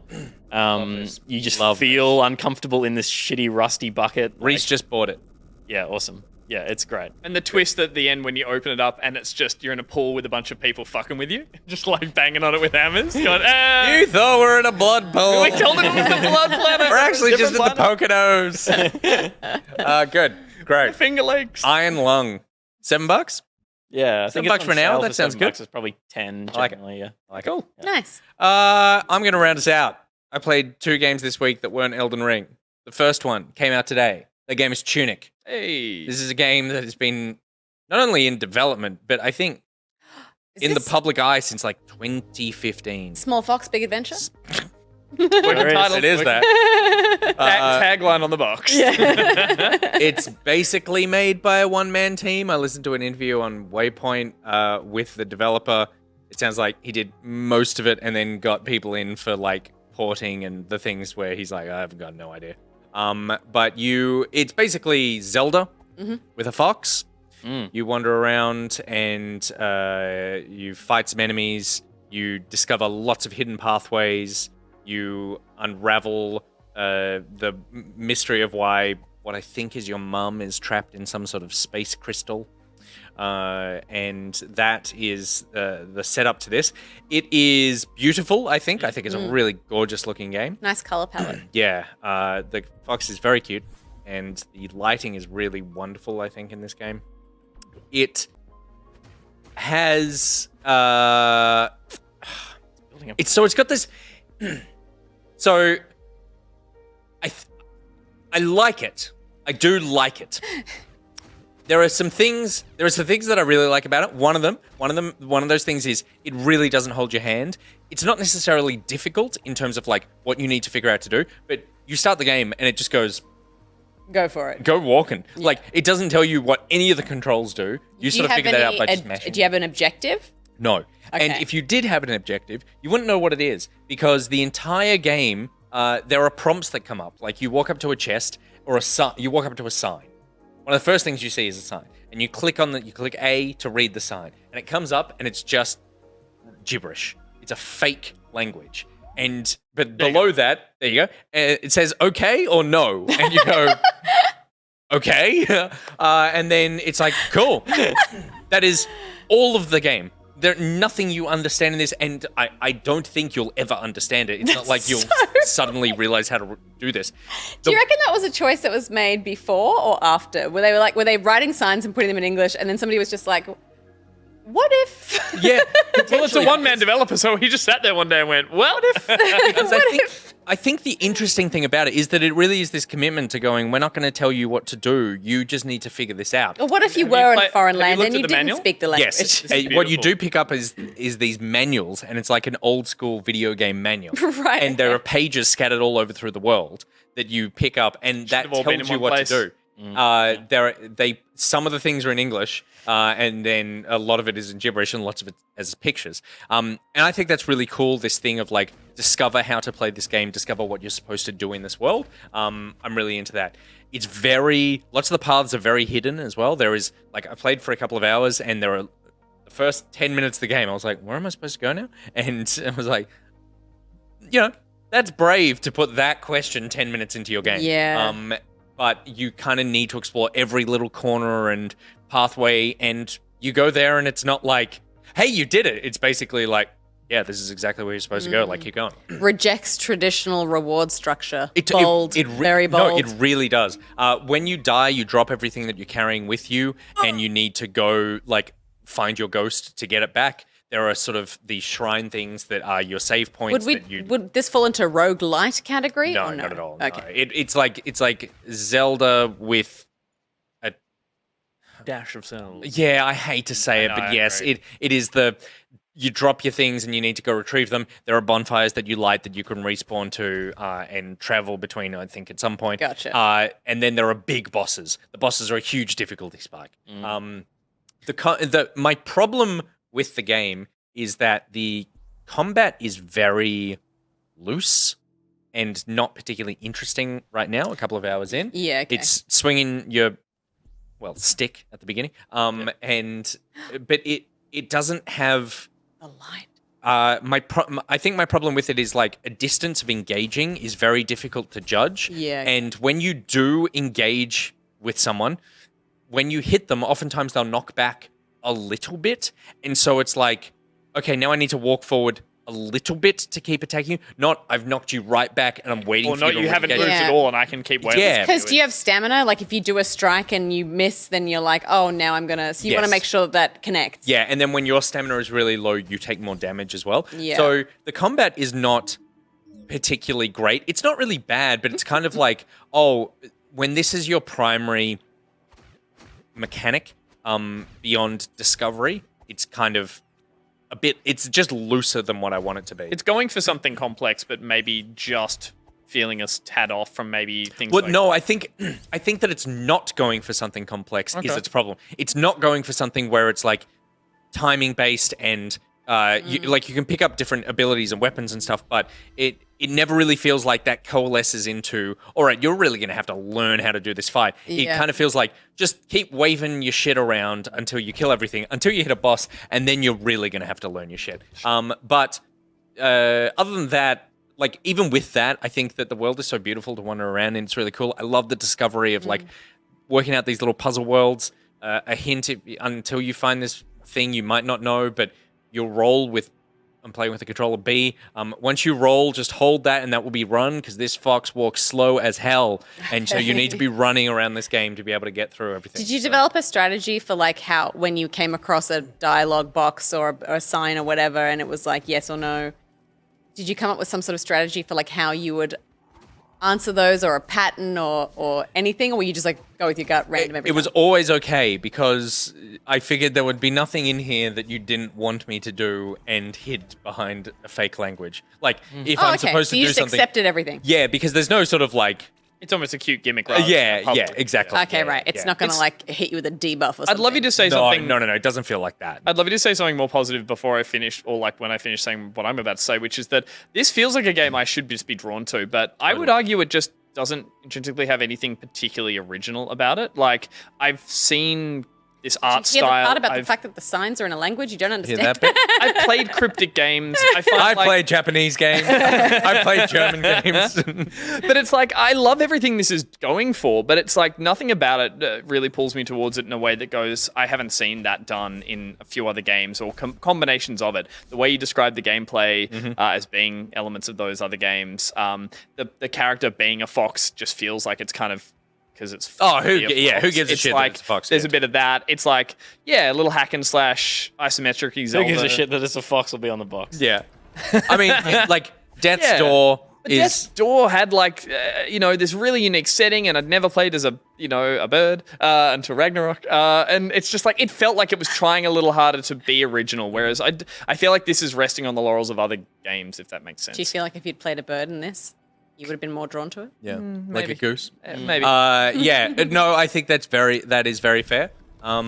Like I said, I'm a couple of hours in. I've heard between 20 and 40 hours, depending on how much you want to do. So there's a lot of game there. And it's on Game Pass, which wasn't confirmed until this morning when it arrived on Game Pass. So if you have Game Pass, you can check it out and see for yourself. I'm definitely going to put a couple more hours in and see how it goes because it's certainly enjoyable enough. And wandering around that world and finding the little secrets is cool. It's just going to need to amp that up. That not even the reward system, but like you said, like do something that is beyond wandering around a cute world because I really have so many cute worlds in my life. and that I just can feel wander. like even on a gameplay level, yeah. this looks different, but like I could play this and just feel like I've done this before. Yes, Like, yeah. In, This is in the many prophecy different ways. dungeon, I believe. Yeah, we're seeing and that's right the now. mum trapped in the weird crystal. And then the last thing, because our guest is just sitting here going, God, these guys are talking about so many don't games that shut are up. not my game. God, they're assholes. Will you snail? Will you Sure. snail? Will you snail? If we must. So this is a I might slug. think Super Meat Boy in terms of I will, that I will kind. not snail. In terms of that kind of brutally specific platformer. You play as a snail, and you are in a simulation, and that emoji face thing floating there is the thing that runs this simulation, and that you are trying to escape. So you jump around these levels and try to get out, break out of the simulation. The thing that this game has, it has two very something can't be very unique. It has two unique things. One, that AI thing is in the entire game. Yeah, cool. Talking to you, talking shit to you the whole time, humiliating you. There is a staggering amount of dialogue that this thing has to say you're really bad at this game. It's like coming to work. And knowing specifically, like, you've gone up to, there you go. You've gone up to this platform like 5 times.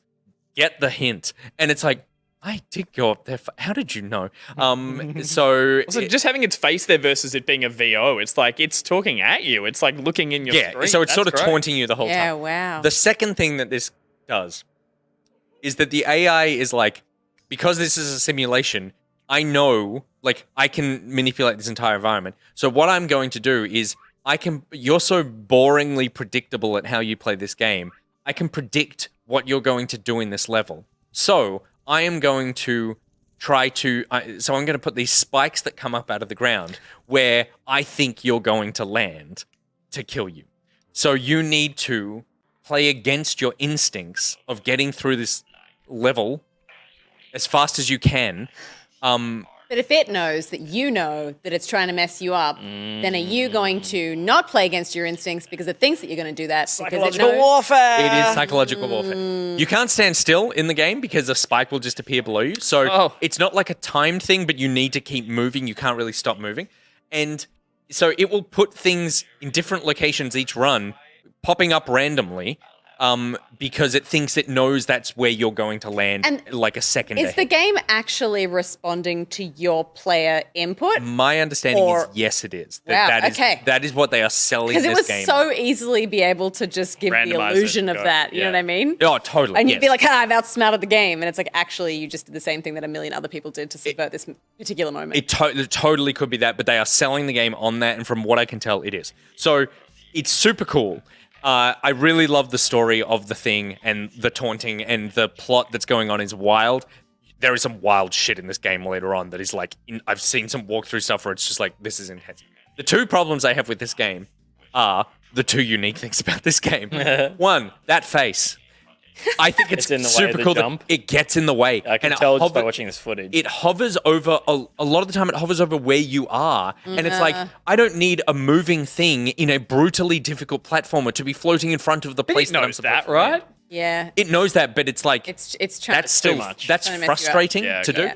And the second thing is the predictive thing, which I think is a super cool idea, but again, is super annoying because it's like, these games are designed around the idea of you've already made it really difficult. Yeah. Get better I need to past get better at this level. I will perfect this level. Yeah. You can't really perfect it because it keeps changing on you, but not changing enough that it's like I can a see what I need to roguelike do. and you're just Yeah. like figuring it out as you go. It's actually like, no, I'm just going to fuck you over for a bit.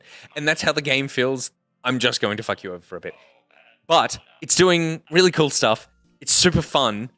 I think it's like $25, which feels PC? a bit steep for me, even though like No what do I iron know? lung. What do I know about it's no iron lung? What do I know about capitalism? But it's like $25 is a lot of money to be like, hey, Yeah. I'm gonna like download myself to your computer and just punch you in the face for 5 hours.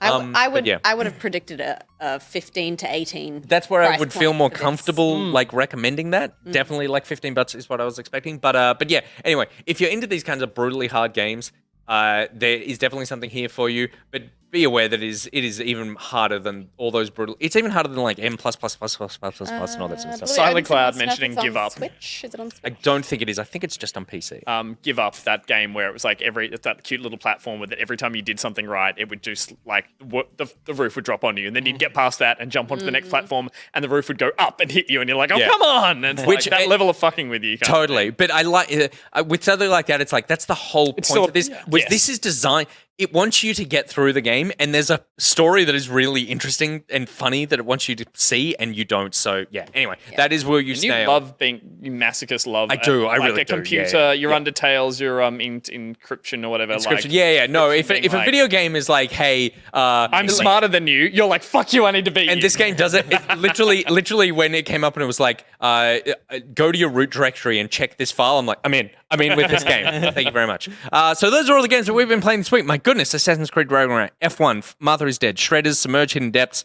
We'll be talking about that more in a second. Elden Ring, Iron Lung, Tunic, and Will You Snail. We're going to take a very short break and be back with the developer and co-founder of the Submerged Hidden Depths studio, Uppercut, in a second.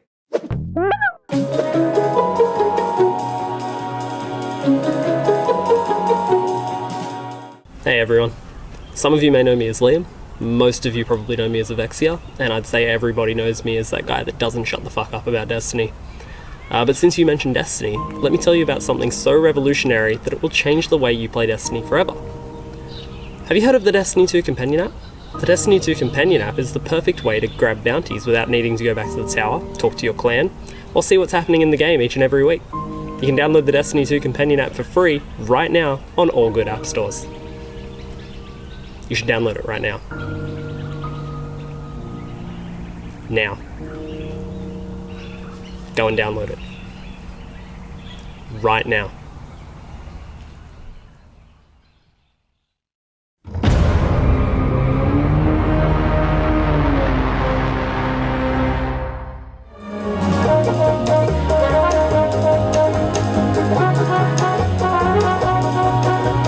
I feel like the guys I was getting matched with on most dating apps were just not right. Like, these were bad men. So now, after every awful date I have, I just tell them to join Allwood. From parent IT company Isaac, Allwood is the dating app for the modern woman who's sick of being matched with assholes. Here's how it works. Men join thinking it will be an easy way to hook up, but what they don't realise is there are no women here. Allwood is just dicks. Now these guys will only get matched with people who share their interests. Interests like lying in their profile bios, not calling you back after the first date, and actually being married with kids. Let's hear from some of our unsatisfied customers. Don Juan DeFucco asks, where do ladies at? Biker Balls wants to know, why do I keep getting matched with jacked dudes who send me pictures of their dicks? And Sisyphean Penis has the self-awareness to ask, is this some sort of ironic Grecian myth punishment? Allwood, there are no women for you to harass here. It's just all wood.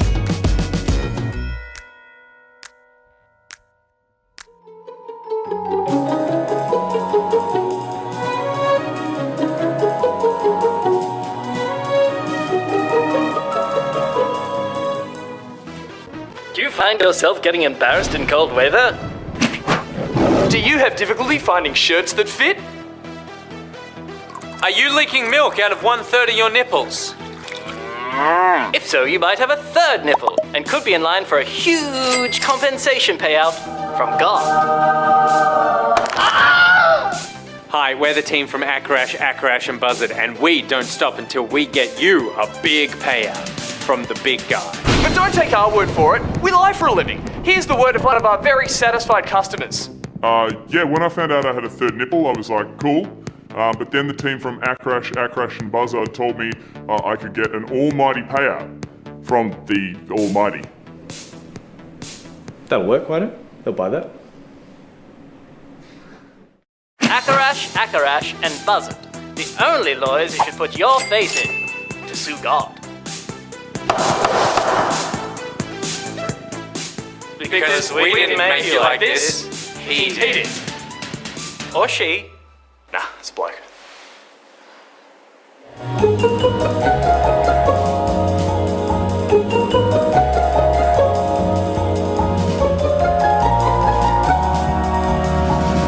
Oh, not now, darling. Mummy needs to borrow your xylophone. You can play with it later.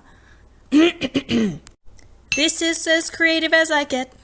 So don't you fucking come for me. I don't know what rhymes with BuriBuri, but I'll suey if you keep defaming me. You take my money, then insult me. I'm not Loki of the feline variety. So watch your tone, Mr. Richardson, or a lawsuit will be incoming.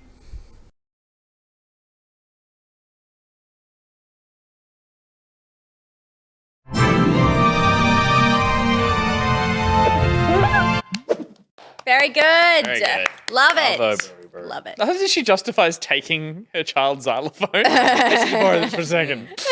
Very good. Very good. I've heard better. You feel appropriately warm? You know that just revs them up to make more things. Don't you? Yeah, Don't round you? 2. She's the computer program telling you that I'm smarter than you. BuriBuri is the giant floating face.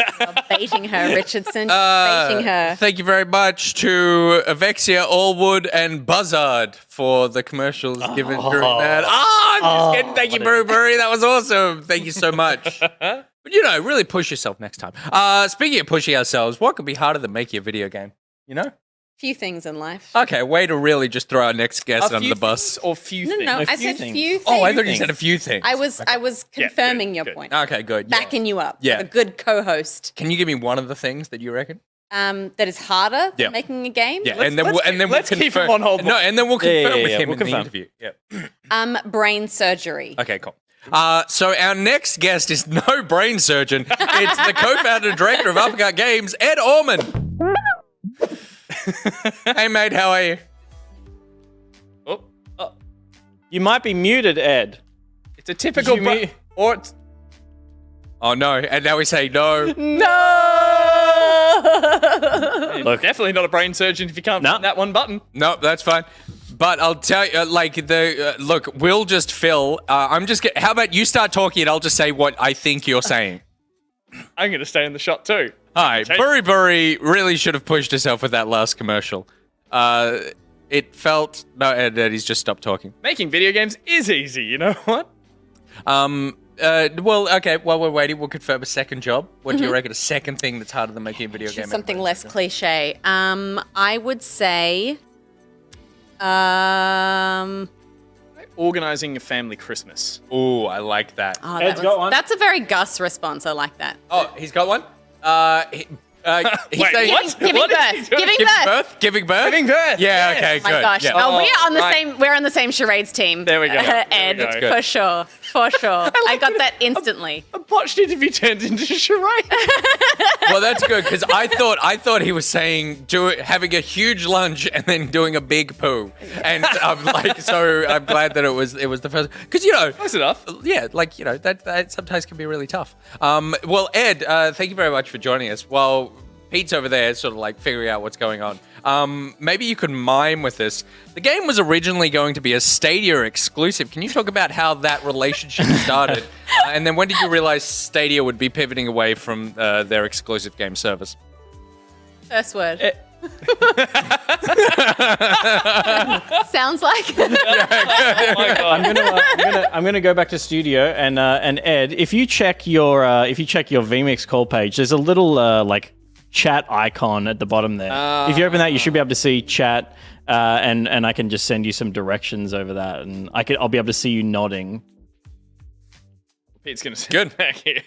All right, what are we going to talk about? I just realized how much fun charades is and how I haven't played it since... Oh, no.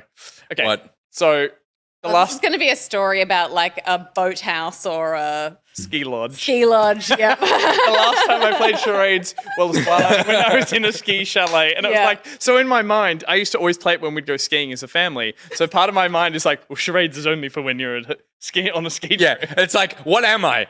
Strong dividend returns. When was the last time you played charades? Years and years and years ago, but it was always in my mind. It has to be snowing outside and I have to be in a knitted jumper. Jesus Christ. You know what is a great game? Celebrity Heads. So we're playing it with Banjo at the moment. There's one where it's just different items, but it's items and job descriptions, that sort of thing. You can be a carrot. Yeah, literally carrot or fireman are options in there. Yeah. God, that game is fun. Carrot again. Yeah, it's great. Let's go from the top. No brain surgery, right? He's no brain surgeon. It's Ed Orman, co-founder and director of Uppercut Games. Yay! He's no childbirther. Hello. Hello. Welcome to the show. Wow. I like how we did it in tech and it worked fine, and then of course when I come on it doesn't work. It's always the way. It's how it's got to go. Yeah. It's how it has Well, to that's happen. why you do tech, to get the success out of the way. So you can Yeah, Exactly. It'll only work once, so I'm Ed, actually in tech check. talk us through what's behind you right now. This is an impressive collection of things. Or is This it is a screen? No, it's a deliberate and naked grasp at nerd cred. This is my Good. collection, but my favorite thing, this shoulder. This is a toy that my dad bought me when I was 8, and then I lost, and I had to rebuy it. No, it is a Shogun Warrior, a Raideen. He's Raideen from the Shogun Warriors, and it took me like 30 years to track down another one. Wow. So that's why it sits pride of place there. Good. Oh, that's so. You were such a baller kid. The toy I have from my childhood is a little fluffy stuffed rabbit called Rascal, and I reckon your Shogun Warrior would just fuck Rascal up. He would stand a chance. I'm willing to put them into a fight together, yes. Okay. I do love the idea of Nick being comforted by it as a little boy and Ed lying in bed and a little kid next to the giant Shogun. Huge! No, that's fine. Look at the size of this. Oh my god. That's massive. Like, it's not a small toy. That's the size of Ed as a child. This was my only friend. Got me through high school. Well, now we're your friends. Yeah. Well, that explains. You can put us on the shelf. That explains why you've made a video game about lonely people sailing the world. Ed, I'm going full screen. I want to see this chaos in action. It's all over now. Everything's fine. We're all fine. I'll fix it if I just sit like this. You can't tell. Good. I assume there's some stuff up there, some nerd cred stuff of like some of your previous game and the game you've worked on now, right? You've got some stuff up there to be like, here's some mood boards and here's some Submerged like artwork up there as well, right? To put yourself in. Mostly, that's my wall of games that I've ever worked on. Oh, stuff wow. over there is just games that I've really liked and have taken to heart, and very nice. I'm always thinking about. But yeah, that's everything I've done since I started in '97. So I guess where are we up to? I don't know. It's been a while. I see a dragon wing sticking out of a box down there as well. This is stupid. I recently rebought HeroScape. Anybody ever play HeroScape? Oh, I played a bunch of Hero Quest. I played Hero Quest. We played with similar figures. You get to build the maps. It's a hex-based game. It's got a nice, simple sort of combat system. Well, it's done its job because you've justified your nerdy game dev cred by everything you've shown us, but also through the game that we were just talking about earlier, Submerged in Depth. Wonderful game. I got a chance to play a decent couple of hours with it. Loved it. Very beautiful, very calming game. But obviously, following up from the 2015 game that was very similar, when did you decide, I want to do a sequel? Was this always in the works, or was this just something that you really enjoyed working on the first one and thought it needs to see more? It was not particularly in the works. It was, the 2015 one did pretty well and has done well over time. Like, it's actually just continued to sell, which has always been nice. But we were pitching games to a bunch of different companies, like very different games, like another first-person roguelike and some other stuff. And we got put in contact with Google or Stadia, and they said, "We like what you're pitching, but actually we're trying to make Stadia a game platform for all people. So we want to have like a large gamut of types of experiences. And you've got this Submerged game. Like, do you want to make a sequel for it?" To which we said, "Absolutely, if you're going to pay for it." To which they said, "Absolutely." They said, "We're here for the long run." Yes, there are many things to be said about that. But at the time, look, they were just ludicrously supportive, and the team that they had was really, really behind Stadia and trying to build like Stadia Games and Entertainment out and get lots of really cool different games. So, like, for us, it was a dream experience. They fronted up the money for the whole thing. They gave us extra time because of COVID. They gave us extra time because of bushfires without us having to ask. Wow. Like they were having, when I first started in games, in the first GDC I went to, everybody was basically, fuck publishers, never go near a publisher, all they'll do is screw you. And so I was very allergic to that idea. So every game we've done up until then had no publisher. But they were just like the opposite. They were the dream group of people to work with. So it is a bummer that obviously they've reined back their ambitions with Stadia. The tech is still really cool. Love it if they rolled it out in Australia. That'd be nice. That made it interesting to make a game on a platform you couldn't actually really test it on easily. Yeah, I was going to ask, was there any weirdness about that you're making a game that most of the people that will not be able to play? Two things. Number one was they decided that their marketing strategy for this was to be to not tell anybody about it at all until the game came out. Like, literally, they announced the game in a keynote, and that was it. It was out. So we spent 2 years on it without being able to tell anybody the hell we were doing. So that was weird. But then it did come out, and nobody we know can play it. Yeah. So it was just kind of like this thing that just kind of happened, and we were like, well, I guess we're done. You know, because we've obviously we've done some research for this, but I couldn't actually find when it came out on Stadia. When did it launch on Stadia? December 29. Wait, what year are we in? December Was it 2020? 2020. It was December 2020. Yeah. Yeah. So it's been out for a while, but really, does this actually feel like the unveiling? This feels like the release, the last couple of weeks. Not just this interview. Not this interview. Yes, it does. Like we've got a big community on Steam with Submerged 1, and a lot of them were wondering when it was not going to be exclusive anymore. And of course, we couldn't say anything about that. And that's the other thing I should say is it was an exclusive. It was absolutely, when we signed up, we said, that's it. This is only ever going to be on the Stadia platform. Right. And it was Google that came to us again and said, hey, things with Stadia are changing, so do you just want us to rescind this exclusivity? And you can have the rights to publish it wherever you want. And that was it? That's nice. Yeah. I mean, there was some contracting bullshit to go through, so but they really, did that that step, was or pretty they- much it. Yeah. Oh, that's awesome. Yeah. Yeah, cool. They're very proactive. With what you were talking about making the sequel, where did the sequel start in this? Like, was there something from the first game that you were like, we really want to improve on this, or something left unsaid, or was it? Did you find a new piece of tech that you went, oh, there's something that we can use in the next? It was multiple things. Like, I really like Submerged 1.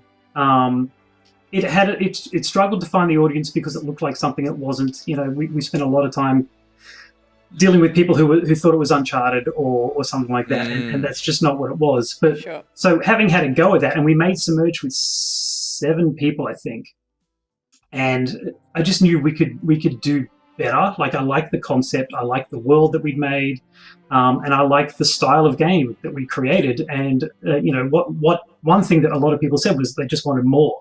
And that was a pretty easy arc to go on. It's like, okay, I know that there's more story for these kids to go through. If you've played the first one, like Taku is wounded and spends most of it unconscious, so he doesn't really play a huge part in that. But I wanted to tell more of their story and provide the player with more things to do and more to explore. So the city's much bigger, there's more interactions, but still keep true to that. And again, I'll thank Barjo right now for the relaxploration comment, which he put into an email. But we use relaxploration all the time to describe it. Having a non-combat game with no failure states is fairly unusual still. And I just think there's lots of room for that kind of game. So yeah. Can I ask what draws you to that? Because there's a lot of conversation, I guess, around games that are hard for the sake of being difficult, so that you can kind of learn to beat them and things like that. What was it about a game that is based more in exploration and doesn't really have consequence for making mistakes or getting hurt and things like that? What was it about that drew you to creating that? One of the first things, well before I even had the idea for like being the little girl in the boat on the water, but like when we were working on like Bioshock 1 or that one's a good example, like we put so much effort, the artists in particular put so much effort into building these worlds, and the designers, the whole creative team makes these really fleshed out worlds, but in a lot of cases, in lots of games, you're really pushed to just kind of run through them, and you end up treating them a lot like, like blank backdrops. They could be anything in some cases because you just don't have the time. So I had that sense even on Bioshock of like, I'd just like to be able to hang out here, especially with ambient soundscapes and things like that. Like, I don't particularly want to hang out in Rapture, but I wanted to at least have the chance to, just take my time. Take a closer look at some of the details. And you're right, even just the idea of like even if you're not running through that area, the idea that there's a threat or something could be coming after you or around the next corner There's always that pressure to push you. It does take away from the relaxed state, even if it's a stress situation. Whereas, here I really just found myself going, cool, I found a couple of objectives. Now I'm really excited to not find one and just go in a direction and see what's there. And as you said, it's a super relaxing state, and it's almost as a counter to how games are hard and people are like, you should play a hard game. You realize how rewarding it is.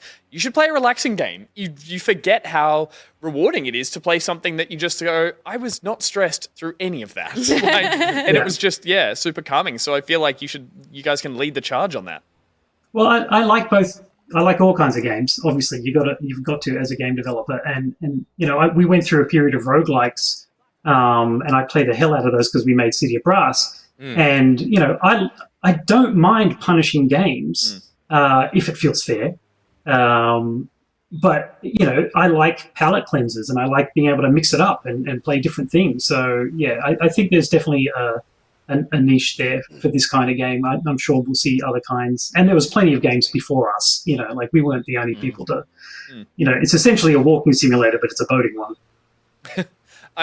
Again, I appreciate that when you guys have developed on the first game, you've kept that core transport of getting around in the boat because it is super relaxing and super calming. You do still have an element of pick up the upgrades to hoon about. So I was wondering at one point, I did feel like I'm in this very eco-friendly apocalypse, but I am still gunning a boat around that sounds like I'm fanging an outboard. Like, was it still like, there's still fun to be found in it all? And is that something that you thought, this still needs to be a level of enjoyment within all of this, the platforming puzzles in particular as well? Like it's not, a walk 'em up I feel is not a fair example because they can often not have even any challenge. When did you guys have still found the challenge here?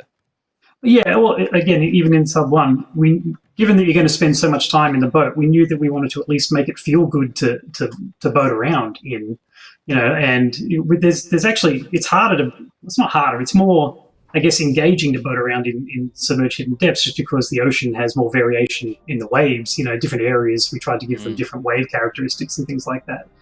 But yeah, you want to make sure it's a really tricky balance when you're trying to create a game that everybody can do and that you can't fail. But you do want to at least still make sure that it's engaging enough for people to feel just that little bit of satisfaction for when they do something well or when they're doing a donut in the boat. It's just had to feel nice. And there's hand waviness here too. Like there's no petrol in this world, so we've never come up with an answer. But, yeah, what's running this boat? We don't talk about that. It's all the dead people from the previous society. That's what fossil fuels. Yeah. I was going to say dreams and determination, Nick, but you took it to a dark place. It's their dreams and determination. It's sibling rivalry. And kind of along the same lines as what Gus was talking about, but I often think, if you were making something like, Call of Duty, like a shooter where you're just going through and the primary mechanic is the same thing you do the entire time. The difficulty tuning, even if the developers are playing it over and over again, obviously they would be much better at the game than the average person who picks it up, but it can be, maybe it's easier to find where that balance is of how hard this game is. With an exploration game, something that you look at all the time, you are supposed to be wandering around finding a mystery, but you have created this whole thing from scratch. You know exactly where everything is. How hard is it to balance your primary mechanic is wandering around discovering this stuff of being, it's easy enough that people can get it, but not so easy that it just feels like they're wandering through it? How do you not just get that developer vague, I've looked at this for 10,000 hours already? That's really hard. Like about 3/4 of the way through, I would say, there was some pressure from ourselves and from externally, and people who were reviewing were like, these puzzles, maybe they could be more complex. Maybe you could, and I didn't want to stymie people though. Like I didn't, and to speak to somebody was saying earlier that they were playing Elden Ring with like a phone next to them. Like I didn't want people to have to ever get to that point where they felt pissed off at the game or stuck. So no, we just had to stick to our guns. Like it was in the core design from the beginning that that level of complexity would be there. We wouldn't do things that you might see in like a game like Rime or even Ico or things like that, where it does get way more complex and your interactions are harder and there's skill-based, like timing-based things. Like we didn't want to do any of that, and it's part of that. I think is why it also has turned out to be like a really good platform for accessibility, because you can, without those failures and with the easier interactions, it actually makes it a little bit easier to implement like accessibility features as well. Yeah, cool. Yeah, cool. Awesome. Just to touch quickly on like the theme of the game, or the theme of the previous game as well. obviously the messaging there is a strong sort of sense of like environmentalism, and there's like, you know, global warming in terms of the setting where you're actually in. How's it felt to create the game, you know, 7 years later from that original one and to be where it's at now? And then also it's been quite a, you know, turbulent couple of months. You guys put a tweet out just recently that you, just through timing and how the world's been going, you guys put out a very generous donation to the Red Cross for $10,000 because of the floods that are happening, because I can imagine that's a difficult time to be promoting your game and dealing with all these sort of things around it. It's pretty depressing, to be honest. Like, the first game was actually like overpopulation was the main sort of theme that I was trying for, but we ended up obviously with a global warming bent because of the raised sea levels. But you know, we knew back in 2015, and we knew earlier than that there were problems and global warming was an issue. And here we are in 2022, and we're releasing a sequel to this game, and you know, I don't feel like things have appreciably changed. Yeah. So yeah, that kind of sucks. And you'd be like, I wish we didn't make this game because we fixed it by now, guys. Well, I legit felt terrible, like with the floods in Queensland. Like, I know people there, and we've got family up there, and it was just like, hey, let's hype our game about, you know, relax in a boat in your sunken city, and it just was hypocritical. It just felt terrible. So yeah, like I feel for everybody up there who's lost stuff. Where are you all based? We're Sydney. Yeah. Studio Sydney. So, okay. Bit of flooding. So don't feel too sorry for us. But I mean, as you said, the silver lining here is that it's a stunning game, and that you can't look past those themes that are there as well as you play it. So I mean, the messaging is out there. It's not glorifying this world you're in, aside from the fact that you've made a very pretty game. It's great to know as well that if younger gamers are going to be picking up this game as well, because it's something that they can all kind of identify with and enjoy and access, that they'll kind of be sort of absorbing that message as well going forward, which is nice. Yeah. My kids get this game. Well, I have a 5-year-old. She's perfectly capable of playing this, but then again, she's also playing Smash Brothers, and has been for like 2 years or so. So she's obviously a game developer's kid. Is there an esports scene coming for Submerged? I imagine. I'm also always really curious with when we talk to devs, what was the thing on the game that was the hardest for you to nut out? What was the little thing that like gave you the most grief, you thought would be fine, and actually caused you just multiple headaches? Is there something that... Apart from the platform you were developing it for. Stopping this thing. That solved itself in the end. That they got us hardware, which kind of solved that. So the ocean... Look, I would just say there's a lot of work in the ocean. You know, like we started out going, well, if we're going to do this game, so in Submerged 1, you couldn't even see through the ocean. We couldn't get the performance. We didn't, you know, games probably couldn't have handled it. So the ocean has a lot of work put into it and a lot of love. But I would actually say navigation and signposting turned out to be surprisingly difficult. Like unlike a lot of open world games, like we're truly open world. Once you get into the boat after the introductory stuff, you can literally go wherever you like. So designing for that is quite difficult. You can't know when the player's done this particular location versus that one.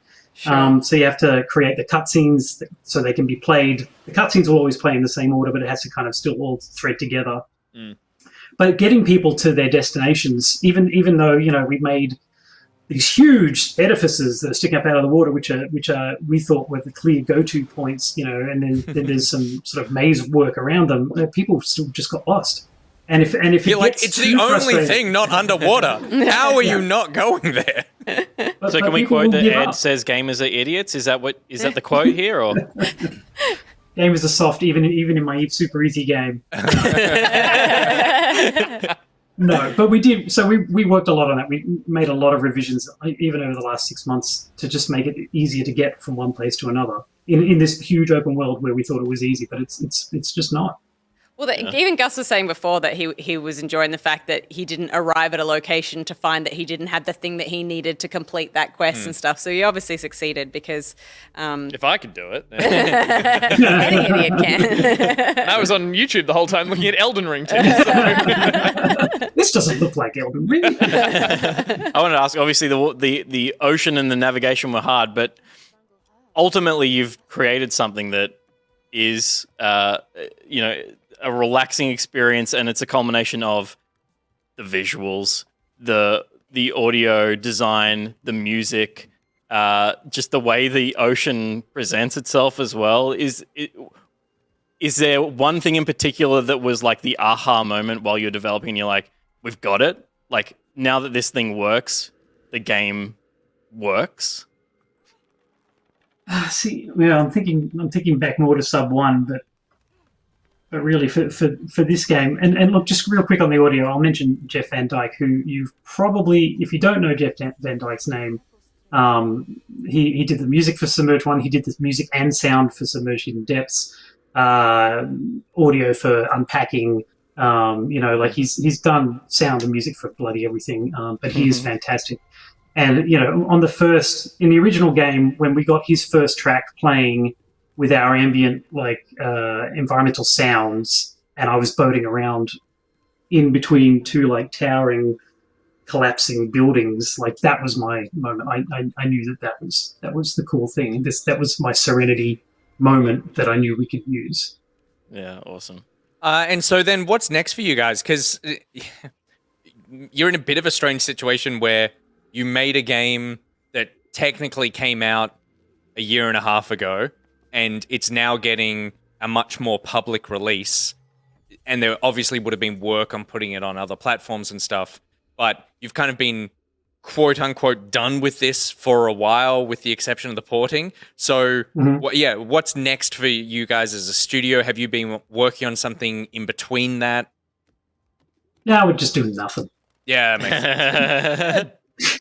We are in the throes of, super secret project number 79, and it's really, really exciting, and I have literally nothing to tell you about it. So Can I ask, do you go through like a prototyping thing where you put together a bunch of ideas, and this is one that sort of like people kept coming back to, or you kept coming back to and going, yeah, this is the thing, or is this something that you've been wanting to do for a while and was sort of like planned out? Yes, both to those. So real quick, Submerged 1 was literally me leaving the office to go home one day, and we'd had all these other ideas, and I just went, hey, why don't we try this idea? And that's where Submerged 1 came from. This idea is something that I've had sitting around for probably 10 years, but didn't know what to do with it. But then about, I don't know, six months ago, I guess, we came back to it, and I'm more excited about this than anything I've ever worked on. So awesome. It's going to be really cool, and we're going to take a really long time to do it. But we're in the throes of growing the company. Like I said, Submerged 1 was 7 people. For Submerged Hidden Depths, we went up to 23 for a while, but then shrank back down. But we're now trying to grow our company up to something closer to 50, 60, because we're going to make something really, really, really big. So amazing. It's exciting times. I'm excited for you guys. That's exciting. That's great. Well, we would love to talk to you when, you decide to unveil it to the world and we can learn a bit more. Yep. I'll be here. Excellent. We will also have 50, 60 people in our company too. Yeah. But it's still just 4 of us on screen because we just love the attention. So. And you'll still be on mute when you dial in. As long as somebody can help me with my microphone and stuff. That's all I ask. Well, thank you very much, Ed, for joining us and hanging out. It's been like a total delight, and congratulations on the success of the game. It's out on PlayStation, Xbox, and PC, correct? And Epic Game Store and Stadia. Still pushing that stadium. Get on that. He's a company man to the end. Beautiful, Ed. All right, we will talk to you later. Thanks very much for joining us. Cheers, Ed. No worries. Bye. Thank you. Thanks, mate. What is the last? You know how we don't review games? Yeah. I think we should review developers. I think that should be the scale that we have. 10 out of 10. He would have got a good score. Yep. I mean, he's the Elden Ring of developers. I could spend all night exploring that man. But then if we're going to do that, then we need to do another Pocket League of just like Pocket League Developer Edition. We'll do a list of them at the end of the year. Yeah. Yes, that's good. Best charades. Because go. Oh, my point was real and not silly. Oh, okay. Should finish this. No, I was just going to say that, I love talking to devs. I love talking to it.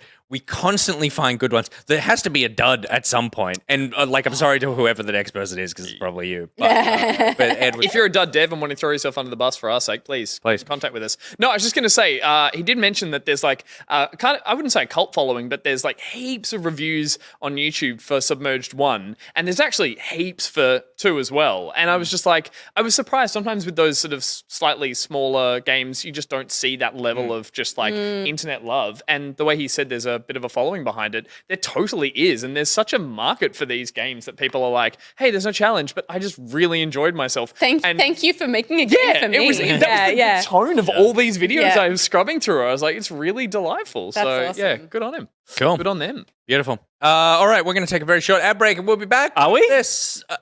Oh, no, we're not, because we moved it. Well, technically we are. Technically we are, aren't we? Kind of an ad break. It is a bit of an ad break, because if you broke your PC, then you need another one. So you should dream about it. Thanks, Dream PC. You should dream about You should dream about it, because if you dream it, they'll build it. Easy to configure a PC via their website. Bespoke systems built to order authorized Australian market parts reseller, and live updates via their build tracker, as we spoke about last week. What was it? There was something that you put something in the PC, and you're like, don't put that in my PC. I don't want... Was it Last week's a blur, man. Last week, yeah. It could have been. Steph wasn't here, so maybe it got way too spicy. It got way too weird. Whatever it was, whatever body part you don't want in a PC, we guarantee, and this is a guarantee that I'll back up, Dream PC will not put that body part that was in the PC. Nightmare PC we came up with. But you don't want a Nightmare PC, No, you want a Dream PC. You want a Dream PC. And if you want a Dream PC that you don't even need to pay for, which is the real Dream, then you can enter a competition to win a Dream PC for free. It's a free PC. It's a free Dream PC. It's worth It's a wet Dream PC. Don't get it wet. Don't get it wet. Don't get it wet. Give him his close up. It's water cooled. Nick is so disappointed in you. For everyone in chat, that's the moment that you use the pockety where the jaw falls out. Oh yeah, jaw drop pockety. Yeah, Please. there's new one. Get it. Pete, can I get the competition card again? A little less talk about semen. $2,400 for a gaming PC giveaway. You can enter that competition. There should be a link in Nightbot right now where you can go and enter that competition. It's a Gleam thing, so you just enter as many times with all the different like follow, subscribe, watch, email, dream, have a long conversation with, make a cup of tea for, all that sort of stuff. Head to dreampc.com.au/free PC. It's drawn at the end of the month. Mighty Legends, you can play Submerged on it. You can. Maybe don't play Elden Ring on it. Don't play Elden Ring. Don't play Stadia. And that's on it. Elden Ring's fault, not Dream PC's fault. Yep. PC's fault. Well, if you're out of Australia, you can. I loaded up Stadia twice thinking it worked in Australia. I signed Different up. conversation. It's all right. Someone asked what's on you, and it's just because your ribbon has come around the front of your neck. I'll show you the ribbon. Oh, this? Other side. The other side. This? There you go. It was a ribbon all along. Beautiful. That's Dream PC! Thanks, Dream PC. You make our dreams come true. We dreamt of a ribbon on Steph, and it happened. We'll be back after this short break. Break 2, week 2? Yeah, it's 2, right? Two.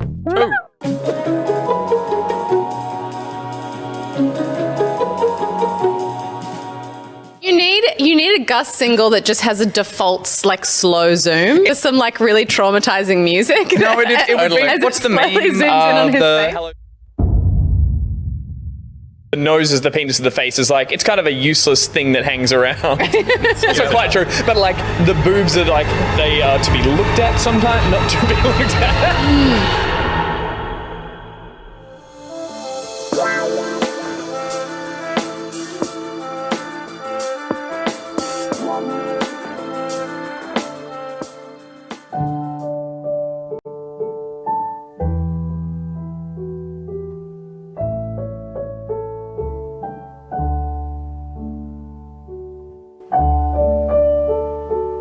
Hello there, I'm Gus. And I'm Steph. And today we're playing a very special game from MaxxJazzGames. There's a sort of cat thing. He's holding a donut, I think. Do you know what it is? That's right, it's Kung Pooby. Do you play Kung Pooby? Maybe you play Kung Pooby with your parents. And if you do you sing the Kung Pooby song? Would you like to sing the Kung Pooby song with us? Come on.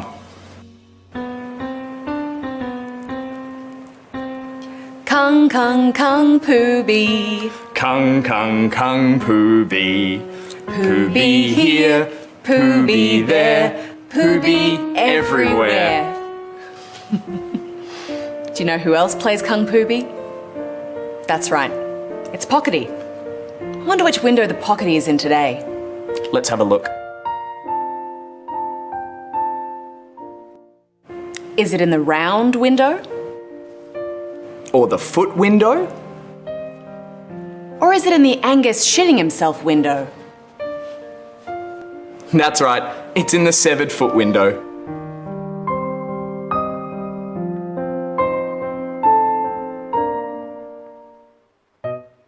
We've had a lot of fun today playing MaxxJazzGames, haven't we, Gus? We sure have, Steph. Well, it's time to go now. Goodbye, everyone. Goodbye.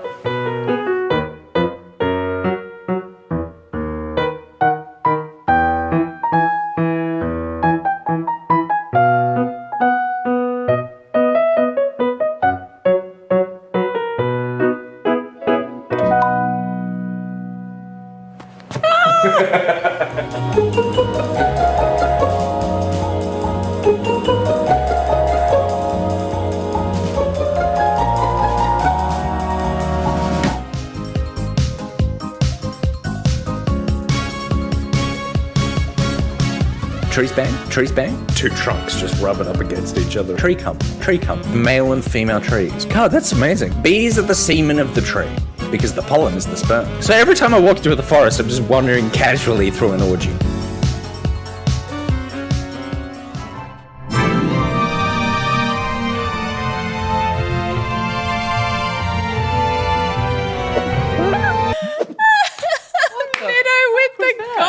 Jesus Christ. So funny. What were you actually? Oh, you're talking about pollen. The tangents you go on, I would have thought Nicholas, sap, but honestly. you're talking about tree cum would be pollen. Because sap doesn't make a new tree. No, only all the trees tree would just be cum around does, one and that's tree. pollen. I don't know what game was I playing. I don't fucking know. I think you're playing a game. Sifu? Was it Yeah, recent? probably. You were you streamed Sherlock Holmes the other day and then some Elden Ring. Yep. Sherlock Holmes started an hour and 10 minutes into your stream. Yep. Because you spent an hour and 10 minutes reading synopses of films and talking about dicks getting bitten off because of the film Teeth. Yep. Oh. You did a bit, which, like, I listened to the whole thing and I knew exactly what was happening. Yep. He did a bit where he read the synopsis to a film. And Funny Games. Funny Games. And it was a film that... Oh, the horror Yeah. thriller? Yeah. It's a film that actually features some fourth wall breaking. Mhm. So there was a bit of that bleeding into it. And once he finished the reading... And I will say, it takes about 5 minutes to get through reading out loud the Wikipedia plot synopsis. I read the whole plot. Oh, wow, okay. Yeah, it was Well huge. done. Yeah. Like a play-by-play. And he'd done that for multiple films at this point. Yeah. And then a game, and then he did it for... What was leading you to each film? Just Chat. suggestions from the chat, Yeah, wow, okay. Whatever might lean into the dick getting bitten off by teeth. I added Nice. that as a feature point seamlessly in every plot description. Great. He finished it. Do you remember exactly what you said? So that was the synopsis for Funny Games. That was the most fucked up film I have ever seen in my entire life. Damn you, like, Potts, you it told us is about the this. most fucked up movie I've ever seen, and I will only watch it once. But I will read it to you again. Funny Games opens with, and then I just read... Like verbatim, this same tone, the read of the whole fucking thing again, put the teeth, vagina, dick chopping off thing in the same spot, said Lucky Games instead of Funny Games. I was doing something around the house listening to it, and I was like, beat for beat. It was perfect. It was... I repeated exactly the last 6.5 minutes So that people enough had that- just been in the stream. Enough that people were like, my stream's Something broken. Oh, totally. That, like, it was literally just exact. And then I started it a third time, and then I had to stop because I was like, actually, people will leave. Very good. That's solid gold. commitment to a bit. Yeah, it was. It was gold. good. I haven't seen that film. What's it about? Okay. Thank you very much to BTNano, Mitto, and MaxxJazzGames for your support. What did you say? All I remember, Naomi Watts goes plop, and you got scared. That's all I remember. Yeah. But that didn't spoil anything. So fucked up. Yeah, It's there we such go. a messed up film. Okay, we have reached the end of tonight's scheduled program. In fact, I'll tell you what, little secret for people, something got bumped, didn't it? Oh, it sure did. Something got bumped. That has been bumped for years. And it shall continue to be Can bumped. you guess what We're it is? sorry, but we will. Is it through We the are not pocket doing window? this. Through the pocket. We are not. Repeat, we are not doing this. Yeah. We are sorry. we are Those out of paid. time. It's Ed's fault. It's Ed's fault. Yeah, Ed was, He was too too charming. entertaining. Yeah. We're like, it'll be 15 minutes. Dev interviews, we allow 15 minutes because we're like, they don't necessarily want to be on longer than that. No. It can be stressful for someone who's not used to being on camera. Yeah. But Ed, my God. Inherently, most people are boring. Yeah. Yep. Still waiting for one. Look at the four of us. Inherently boring. Stinks like shit. You know who doesn't smell? Ben Dixon over here. Don't you Open your mouth. Don't. No. Smells like a horny 13-year-old boy. Yeah. Speaking of horny 13-year-old boys, you know what we love? Destiny 2 the Witch Queen. Hey. We are giving away a collector's edition of Destiny 2 the Witch Queen, thanks to PlayStation.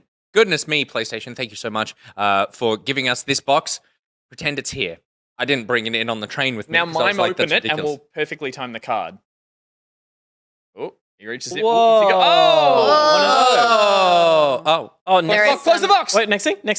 Oh, one of the. Oh, whoa! One of you those. smashed the. Not entirely sure what the bit is. Bit. no, but- You were setting up a bit that didn't well, make a lot of sense to me. Oh, that's that bit. There it is. So that's what's in the box. We're going to do a Nightbot roll. Ben has the instructions. The keyword is queen. Queen is the keyword. Boring, but fine. Boring. Well- Can we come up with a different one, or is Ben already on? No, the way? Ben's already Nah, up because I was like, it could be Savathun, but no one knows how to spell that. No, it should be. Yeah. It needs to be something that people can spell because our viewers are illiterate. It should be little wormy gun. Wormy box. gun. Yeah. The word is queen. The word is queen. Word is queen. It's happening. Yes. Word is queen. It's We're in fine. emote mode only, so I want to see some butts. I want to see some jaws, and I want to see the jaws eat those butts. They've been unleashed. If you subscribe to Brian May's Twitch account, let's see some Queen emotes from the band Queen. Good. It's just pockety with the hair. Yeah. Amazing. Pockety in the How Freddie exciting, Mercury jacket yeah. would be sick. How many? Do we have 5 slots for animated emotes? Yeah, we've got one more to go, so I can do Only one. one? Oh, we've got heart, waving, butt, and jaw drop. got waving. Yeah, waving's good. That's Everyone loves a good important. wave. Everyone People likes like the to. wave. Wave's very People like Wave's to good. greet. Also, butt's important. Okay, I that's think important. the Queens are in. The Queens are in, and it's no exclamation mark. Am I The correct? butt is so intense. don't need that. Like it's so The intense. best thing and is I the love it. butt. I rated It's right. Yep. Locanor. Locanor. Yay! Locanor. Congratulations! Congratulations! Nick, show them what they Look at- won. Yup. Ding! There it is. There you go. Nice. Congratulations, Locanor. You've won yourself a Destiny 2 The Witch Queen Collector's Edition thanks to the fine folks at PlayStation Australia. Not PlayStation Japan or America, the Australians. Australia. The greatest country in the world, mate. Ben is going to be in touch to get your information. Give him anything he asks for. It might seem like unnecessary. Passwords. Yeah. Yep. It might have names. numbers in it. Yep. Favorite pet maiden names. Yep. Your best friend at school who was a pet. Worst fears. Worst pet fears. car. Imagine if a password question was worst fear. That'd be amazing. This. Someone rejecting your Irish tin whistle. Yep. So we are done. We're done with the show. But we're not done with the thank yous because, Gus, I want you to thank the mods. Sure. Thank you so much for being generous with. I hope you haven't deleted everything out of there. Of course. No. Whoop. Oh, shit. Oh my God. I hate MacBooks. I don't know. It's gone. I'm looking at myself. You're looking at yourself watching this. Help. Did I go back? Don't buzz it, Pete. I don't fucking know. Give it to me. Yeah, actually, that'll help. Every time you ask for more power, and this happens, every time. I never asked for the power. It was thrust upon me. All right. Well, we should thank the mods. Thank you to the mods for making the Discord such an incredible place to be. Stop it. Yeah, it's not touchscreen. I tricked him by doing that and then flicking the pad. The mods know who they are. Oh, my bear! What? How? Deserved. How? Oh. You guys need to just pour it into a glass. That's even trickier. Thank you to the mods for making the Discord such an incredible place to be. Gat, Syntax Error, Kit Carnage, Liz Dahlia, Sith Cat, Phoenix Lion, Disturb 778, Jex, Caboose, What the Shark. Peter, do you want to go from here? Yeah, I need to bring this up though. With the thank you to all our back pocket patrons who make this show possible. A huge thank you, even most biggest, to our top stitchers. Oh. You all know who you are. What? I wrote things. What? Well, back to us. Back to Stephanie.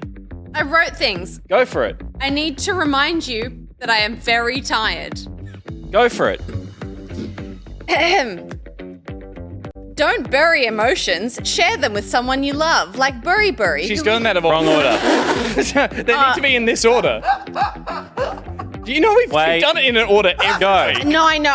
There was a list Go. that I edited. Okay. Oh, no. Are you going to just Pete's find them gonna each find time? Go for it. Yep, I'll Okay. chase. I'll try and work it out as you're going. Okay. Don't bury your emotions. Share them with someone you love, like BuriBuri, who we love for supporting our show and for the glorious flower garlands she wears in her hair. Lovely.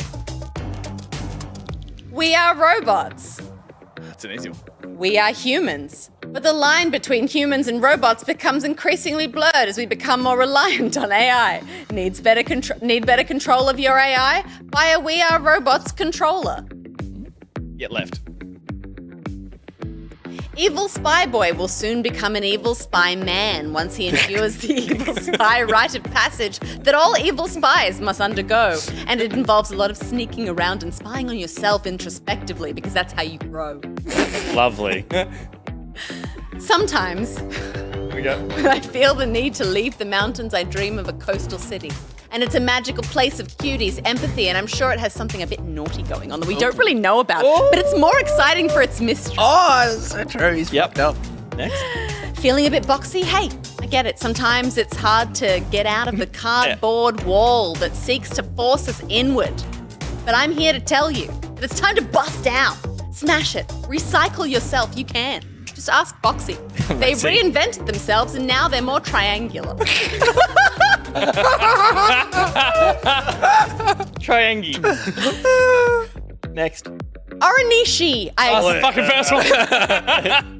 Oranishi, I exclaimed, extending my fingers outward. Magic shot forth like sparks of pure static energy from my fingertips, and at once the spell was cast. Night settled, and I could still hear the faint whisper of my incantation lingering on the wind. Oranishi. Amazing. She was tired.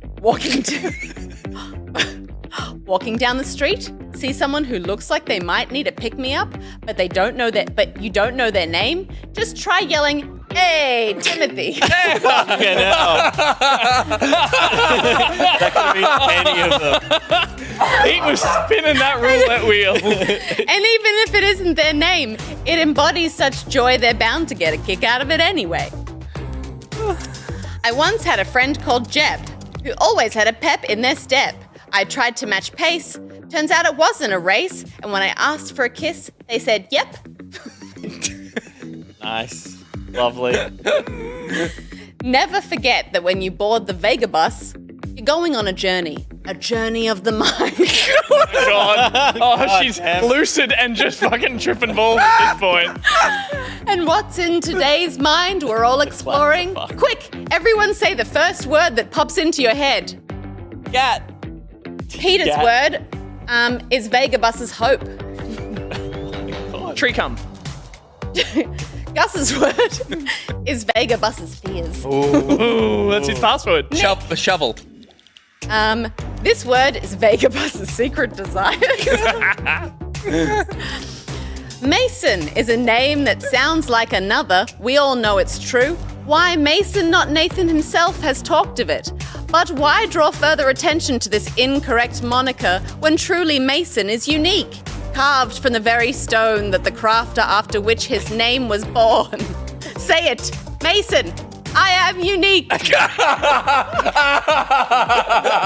Oh, God.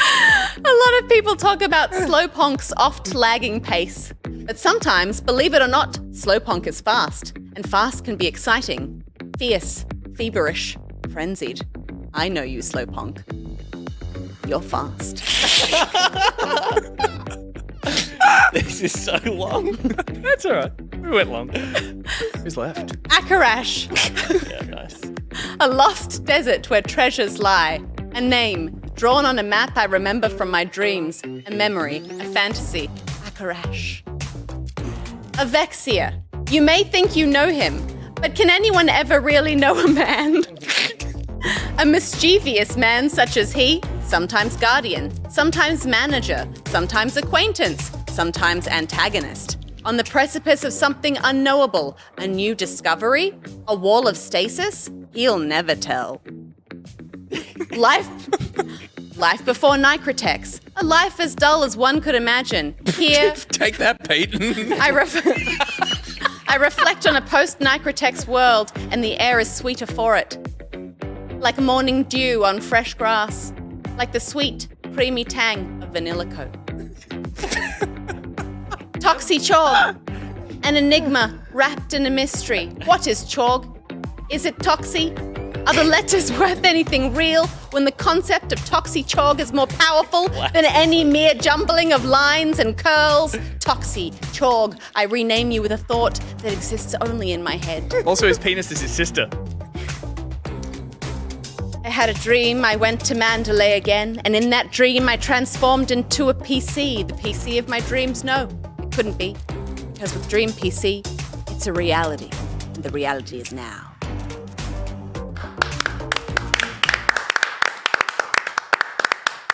Your poor creative writing class. Every time you're like, Steph has something to read. Oh my God.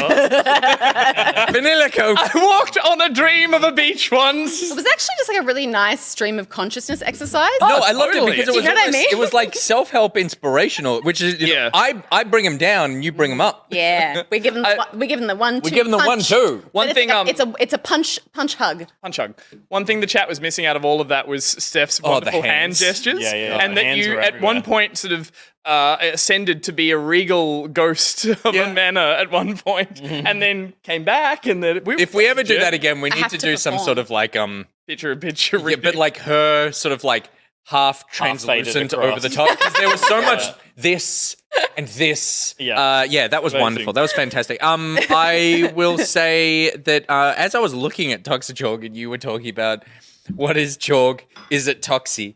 I realized I just want to make sure. Payback! Payback!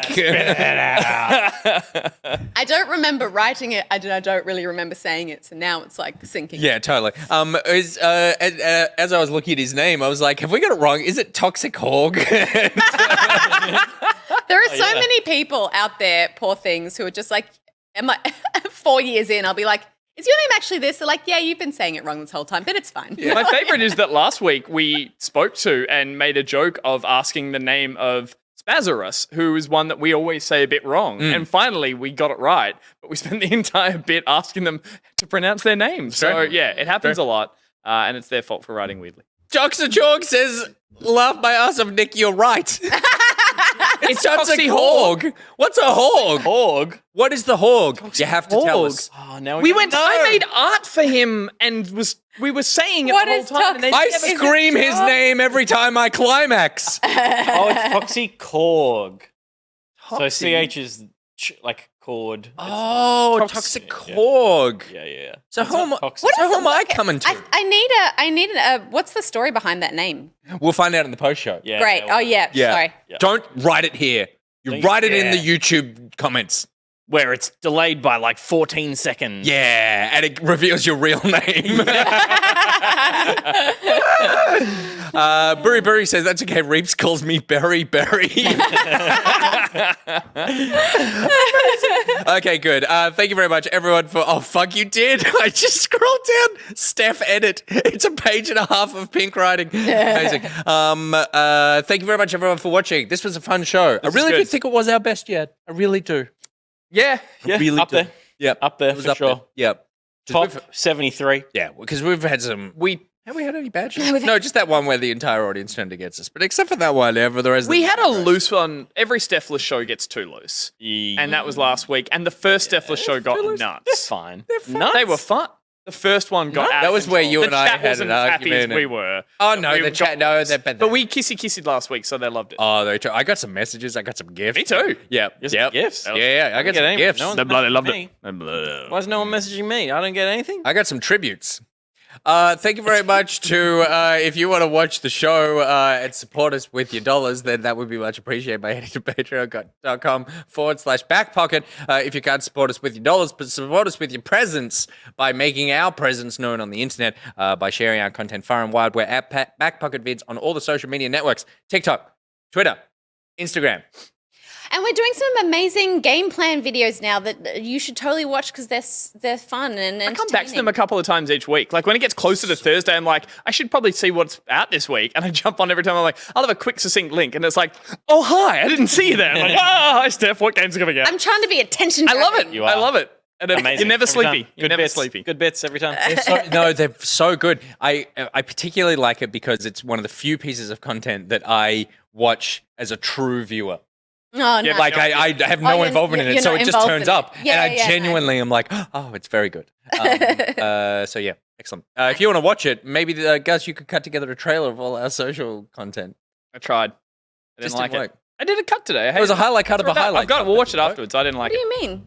Oh, sure. Should we play it in the Can we post play show? it in the post show? Let's play it in the post Yes, show. let's critique it. Let's critique the edits. Yeah. Critique the edits in the Play post them. show. Critique the edits. Now, Will, we're gonna throw up some of your shit work as well. He's doing the clap. So intense. It's so intense. He'll keep doing that. There's Look at something that steely gaze. Yeah, it's the steely gaze. It's the